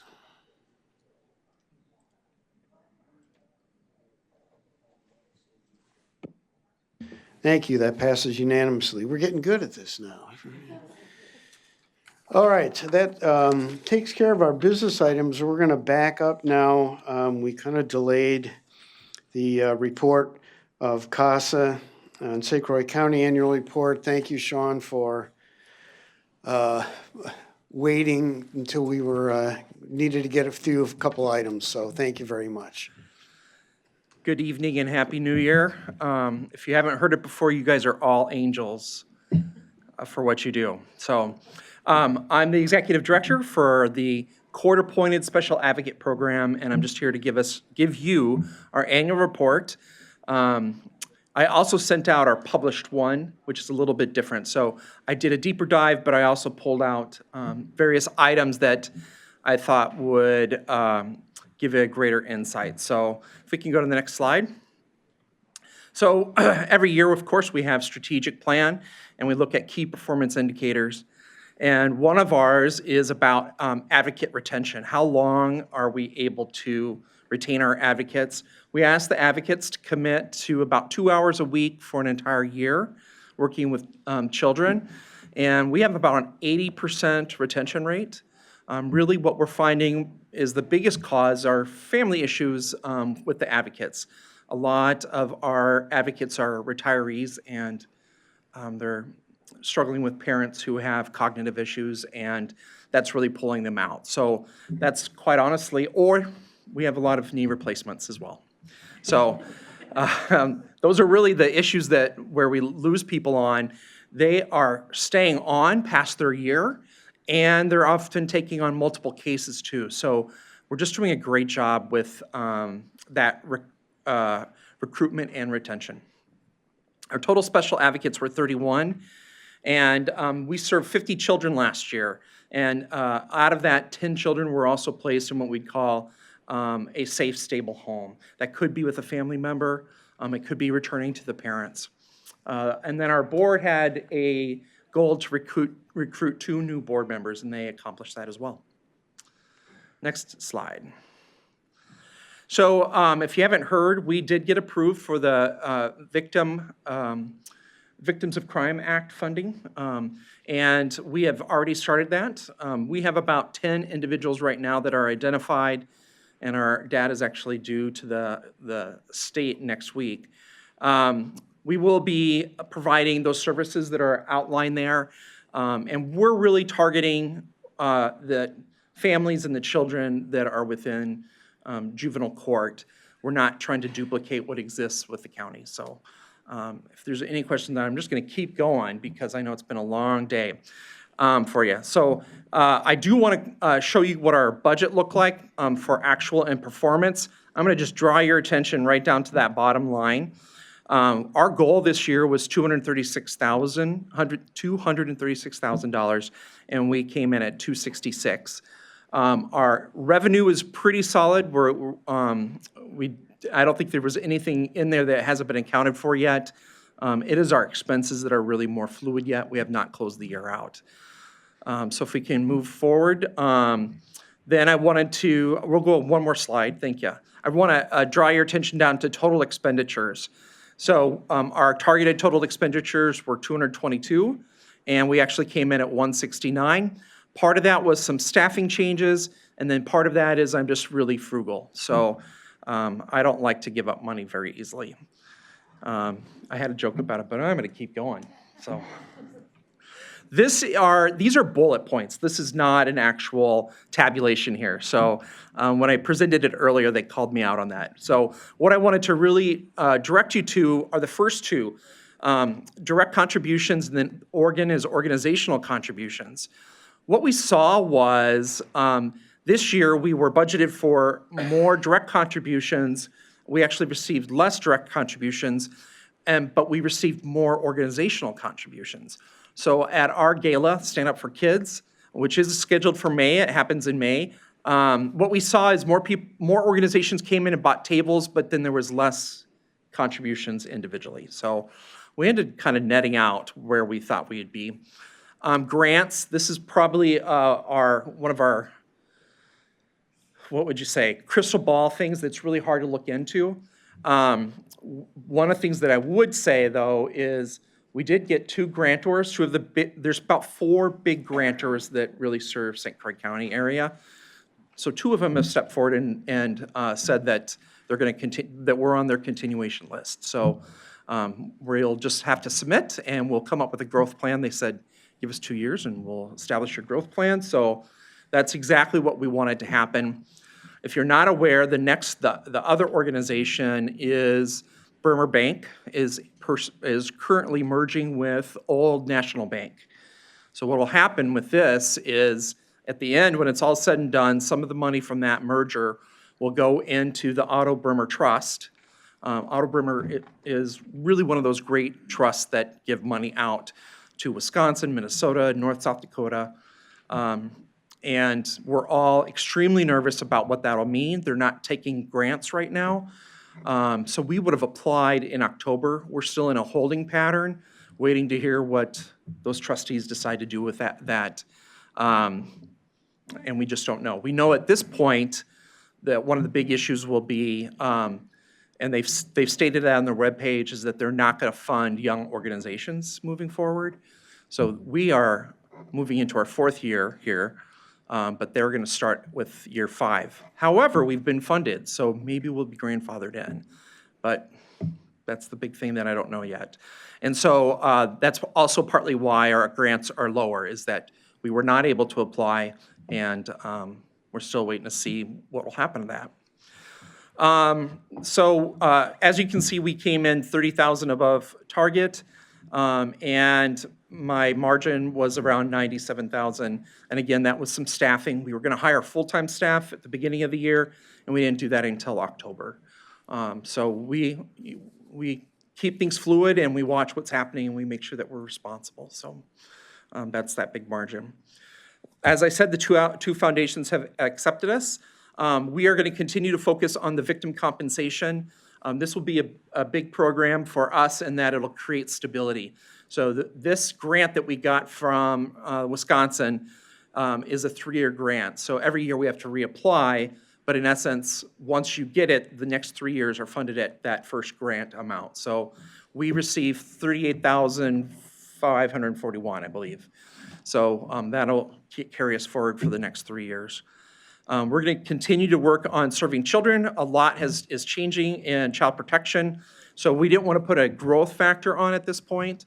Also, as we are aging, and we've been around now going into our 4th year, so I assume we're going to start losing some of our advocates. We lost a very good one with Carrie, but she's also doing a great job here. So, and then our volunteer recruitment to continue to target the CHIPS program. We did have a change there in that We're getting involved a little bit earlier, and it's giving me more control over those numbers so that I'm able to flex. Before, I didn't really know who was coming in, and it was very kind of nebulous how that came through. So that is the change that occurred. That's it in a nutshell. I went through that super fast because I'm sure everyone's hungry and ready to go. But I will field questions if you have any. Any questions for Sean? Yes, Supervisor Fiedler. Just a 20-second observation. We hear from Sean quarterly at the Public Protection and Judiciary Committee meeting, and he gives us updates quarterly, and they're always very helpful. In our last meeting, since it was the end of year meeting, first meeting of the year, Judge Waterman came down from the circuit court, and I think the members of the committee all agreed he gave Sean an A+ for what he and his volunteers have done with CASAS. It's invaluable to the judges in understanding what's happening to these young people in very troubled situations. So you get an A+ from the judges. Thanks, Sean. Thank you. Everyone have a great night. Thank you, Sean. Yes, I want to Go say ahead. thank you for the update on that, and I would appreciate it if the committee, when they get that presentation, would do a quick synopsis to the board members, because that was another one that we hadn't heard about in quite some time. Thank you. All right, we're going to move on. Annual reports, Justice Support Services. Dr. Galley, you're on. Thank you. Good evening. I'll keep my remarks fairly brief here. Just quick overview of Justice Support. So again, Justice Support Services oversees the pretrial division in the county, the Adult Treatment Court, and then the CJCC, which is the Community Justice Collaborating Council. Another really successful year. I want to start by talking about the Adult Treatment Court. You all get emails from me probably every couple months about a graduation. We had 7 of those in 2024. You'll continue to receive those emails from me. Please make your way up, not necessarily just for a graduation, but a Wednesday morning at 8:30 in Judge Nordstrand's court in Branch 1. We would love to have you. I would point your attention to the end of the report. There are 4 different sets of pie charts, and I just want to outline these. These are all specific to our pretrial program. Again, just a little bit of brief history. Pretrial in St. Croix County, as it's currently run in what we call a civilian model by case managers, is fairly new. We're not quite 3 years into it, about 2.5 years. Before that, it was run by our sheriff's department for about 4 years. It was more of a law enforcement model. But what I would like to, again, kind of just make a comment about each of these and then take maybe some general questions. But the first pie chart there is broken down into branches. So again, we have 4 branches, 4 judges here in St. Croix County.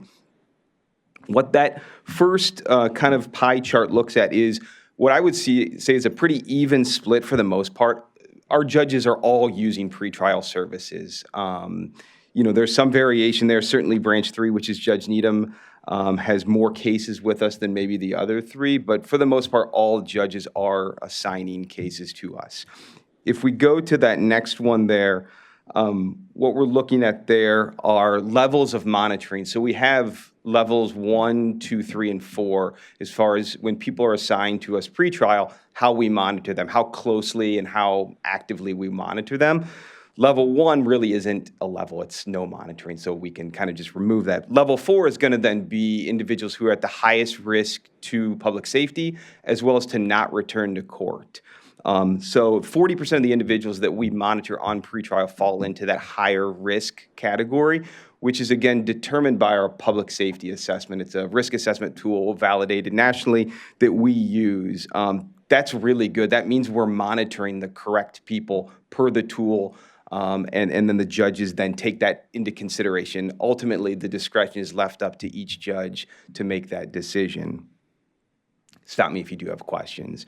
That next group of pie charts there is broken up into those 4 different branches again. This looks at the individuals that are assigned to each branch. Are they active, meaning are we monitoring them? Do they have an active warrant, meaning they're not in compliance? Or are they incarcerated, oftentimes in the jail? The majority of clients we call them clients, defendants, in each branch assigned to us are actively being monitored by our staff, which is a really good thing. That means they are presumably returning to court, presumably being compliant in the community. And so we're meeting those two standards of public safety and return to court, which are, again, kind of the gold standards in pretrial. And then the last group of pie charts there's actually 4 of them. Those are broken down into those 3 different levels of monitoring, 2, 3, and 4. If you look at level 4, again, those are higher risk individuals. We see that 65%, again, so a majority of those individuals at that level are actually out of custody, meaning even at a higher assessed risk level to public safety, they're still maintaining compliance in the community, coming back to court, which is really important. I mean, that really is the biggest part of pretrial, is maintaining that return to court. And they don't have active warrants, and that's really important too, because that creates obviously other issues. So I'm happy to answer any questions on those charts or other questions in the reports. Supervisor Burning. Yeah, thanks, Phil. So we made that switch from the sheriff's department to private, more of a private approach and not so law enforcement-y, I think. How's that impacted the people that were helping, I guess, in their compliance? Like, have you seen a drastic shift from them feeling like there's no more real, like it's not a pressure thing, so there's less stress, so there's less, I don't know, tell me how that transition has gone, because that was a while ago that we did that. Sure. Yeah, it's a really, really great question. I would say, and again, I can't speak to prior to my time here the last couple of years. However, I would say case management, what we do now, really helps to build some rapport with clients and help them return to court. Our staff do a great job of reaching out, asking them if they want services, if they're struggling with anything. So I think that rapport building is something we can spend a lot of time on now, that maybe the prior model, they just didn't have time to. It wasn't set up for that. That was no offense to the sheriff's department whatsoever. It was just how the model was set up. So I think rapport building has been huge. Any other questions? I'll just make a quick comment. You didn't mention the CJCC, and I've been lucky enough to participate in that group for the last couple of years, and I just have to say, I'm amazed at the amount of programs that we have that are helping people in this county. I was also shocked to find out the number of people that need help. So I think there's so many programs that are going on that I think we should be very proud of, because there's a lot of people that need help, and we're doing the best we can. Thank you, Phil. Sure. Thank you. And really, right along the same lines, we're going to hear from our district attorney regarding victim witness. Good evening. So I'll be pretty brief. It's been a long meeting. One good thing that happened was TAD increased their funding. So we used to have a part-time data entry specialist split between our office and Justice Support Services. Now we each have a part-time position funded by TAD, which is great because there's a ton of reporting requirements for that grant.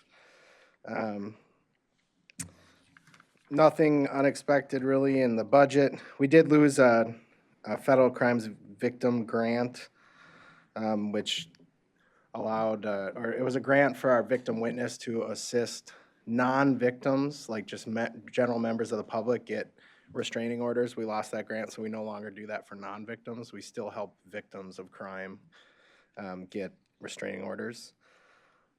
The last year we had a little over 1,400 adult criminal cases, about an even split between misdemeanors and felonies. For our diversion program, we had 72 people complete it successfully, which means they had either a felony or misdemeanor dismissed or reduced. We had 20 people revoked, meaning they went to sentencing because they violated the conditions. So about 7 out of 9 success rate. We had more people enter, but a lot of our agreements are over a year. So diversion, it's gonna continue to be an ask our office for an additional diversion position. Like right now, we have one of our 2.5 people going on maternity leave, so then we have 1.5 people in diversion to supervise a couple hundred defendants, which is a huge task. The one thing that we're doing right now that I'm excited about for 2025 is looking into digital evidence receipt, as well as forwarding that to defense digitally. Right now, we get body camera footage, reports in every way you can imagine. We get personal deliveries of flash drives, DVDs, we get them in the mail, we get things emailed to us. So we're kind of trying to come up with a third-party provider for software, essentially, and cloud-based services that all the agencies in the county can send us everything in one mode, and we can share that with defense in one mode digitally. That would be a huge time saving for us. We've had a couple presentations from, the most promising is evidence.com, which some of our neighboring counties use. They just have to figure out how to link it to the body cam system that everyone uses and all our agencies use, but that's extremely promising. I think that's about it as the big overall summary, unless anyone has any questions. Yeah. Any questions? Supervisor Burning. Yeah, hey, thanks, Carl. So since COVID, we saw a big dip in people jailed. We saw a big dip in people actually committing crimes because people weren't wanting to go out. How is our, everything, what's happened with that? Is there an increase in crime? Are you seeing more? I mean, I know we had the Apple River ordeal. There was a bunch of other incidents. Tell us what the state of the county is in that, and what's your outlook on the trend for 25 and 26. The weird trend we had from during COVID was our overall numbers of crime stayed the same, but we used to have a lot more misdemeanors than felonies, and then we suddenly had more of an even split, so we're having more felonies. And that's pretty much stayed the same. We haven't seen a drastic increase in crime. It's pretty much stayed consistent since COVID. Fortunately, we haven't had a homicide in a while. We currently have no pending intentional or gun, knife homicides. All of them have either gone to trial or resulted in a plea, so that's good. But yeah, it's been pretty steady, the crime, since that weird change we had during COVID, which I still have no idea what caused it. Yeah, nothing significant as far as fluctuation. Supervisor Hanson. Mr. District Attorney. Yeah. You say there's an increase in felonies, but that's a pretty broad category. Are we seeing we got moonshiners, or is there people, what are we seeing? Violent crimes, or are there white collar crimes? What kind of things are we seeing in the category? I think a lot of it was just a lot more felony level drug offenses. And honestly, my best theory at the time during COVID was a lot of people were out of work or, getting the COVID relief money and suddenly had a bunch of cash to buy drugs. But it's kind of stayed the same, so I don't really know what the. Just a quick follow-up. Yeah. When people hear that, though, they truthfully, and instead of trying to be funny, people worry about violent crime. And are we seeing an increase in violent crime, or is it mostly static? No, we haven't had a big increase in violent crime. We did have several homicides in a relatively short time frame. That there seemed to be, there's no real pattern to them. They're just random. They were all situational. So that, no, I'm not seeing any sort of pattern on increase of violent crime. We're not seeing some of the things you see in bigger cities suddenly start to happen here a lot. So, no, there hasn't been any sort of dramatic increase. And how are, and I hate to ask this, but are we, with the drug problems, are we seeing more domestic? I haven't ran the numbers, but I can tell you anecdotally, domestics seem pretty, kind of our bread and butter, the cases we see on an everyday basis are drunk drivings, domestics, and meth. And that hasn't changed. That's probably 80% of our caseload or 90% of our caseload. And usually domestics are alcohol related actually versus drugs. Probably, you know, might be a lot of reasons for that. One probably is, you know, meth users aren't probably gonna call the cops if they have a bunch of meth there, you know, so they probably just don't report it, but. Yeah. Thanks, Carl. Any other questions? Any other questions? Thank you, Carl. Thanks for Thank you. hanging in there.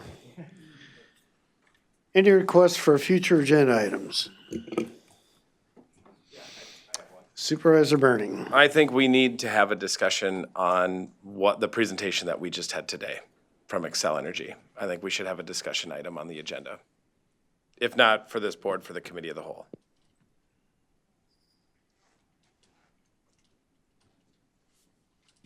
I think we need a lot more information, quite frankly, too, on what we may or may not, what we can or can't do, what are our options. So I think that would be a good discussion item, even from an educational standpoint. Any other requests? County clerk correspondence, Community's been able to. announcements, county administrator. I sent out an email earlier today reminding you about the St. Croix County Economic Development Corporation banquet that's coming up February 27th. Just coordinate with me if you want one of the tickets. I'll make sure to register you then. So we have a certain number of tickets that are available to us for free. So please email me if that's something of interest for you. And I also want to mention, just remind everybody that last month, we were very fortunate. Our very own sheriff was the 2024 Wisconsin Badger State Sheriff of the Year. It was quite an accomplishment. So, and I'm sure he will attribute that to his staff, but we're very lucky to have him and all of the deputies and all the staff in that department. Okay, with that, thanks for hanging in there. Everybody still awake? It's 8:33. We are adjourned.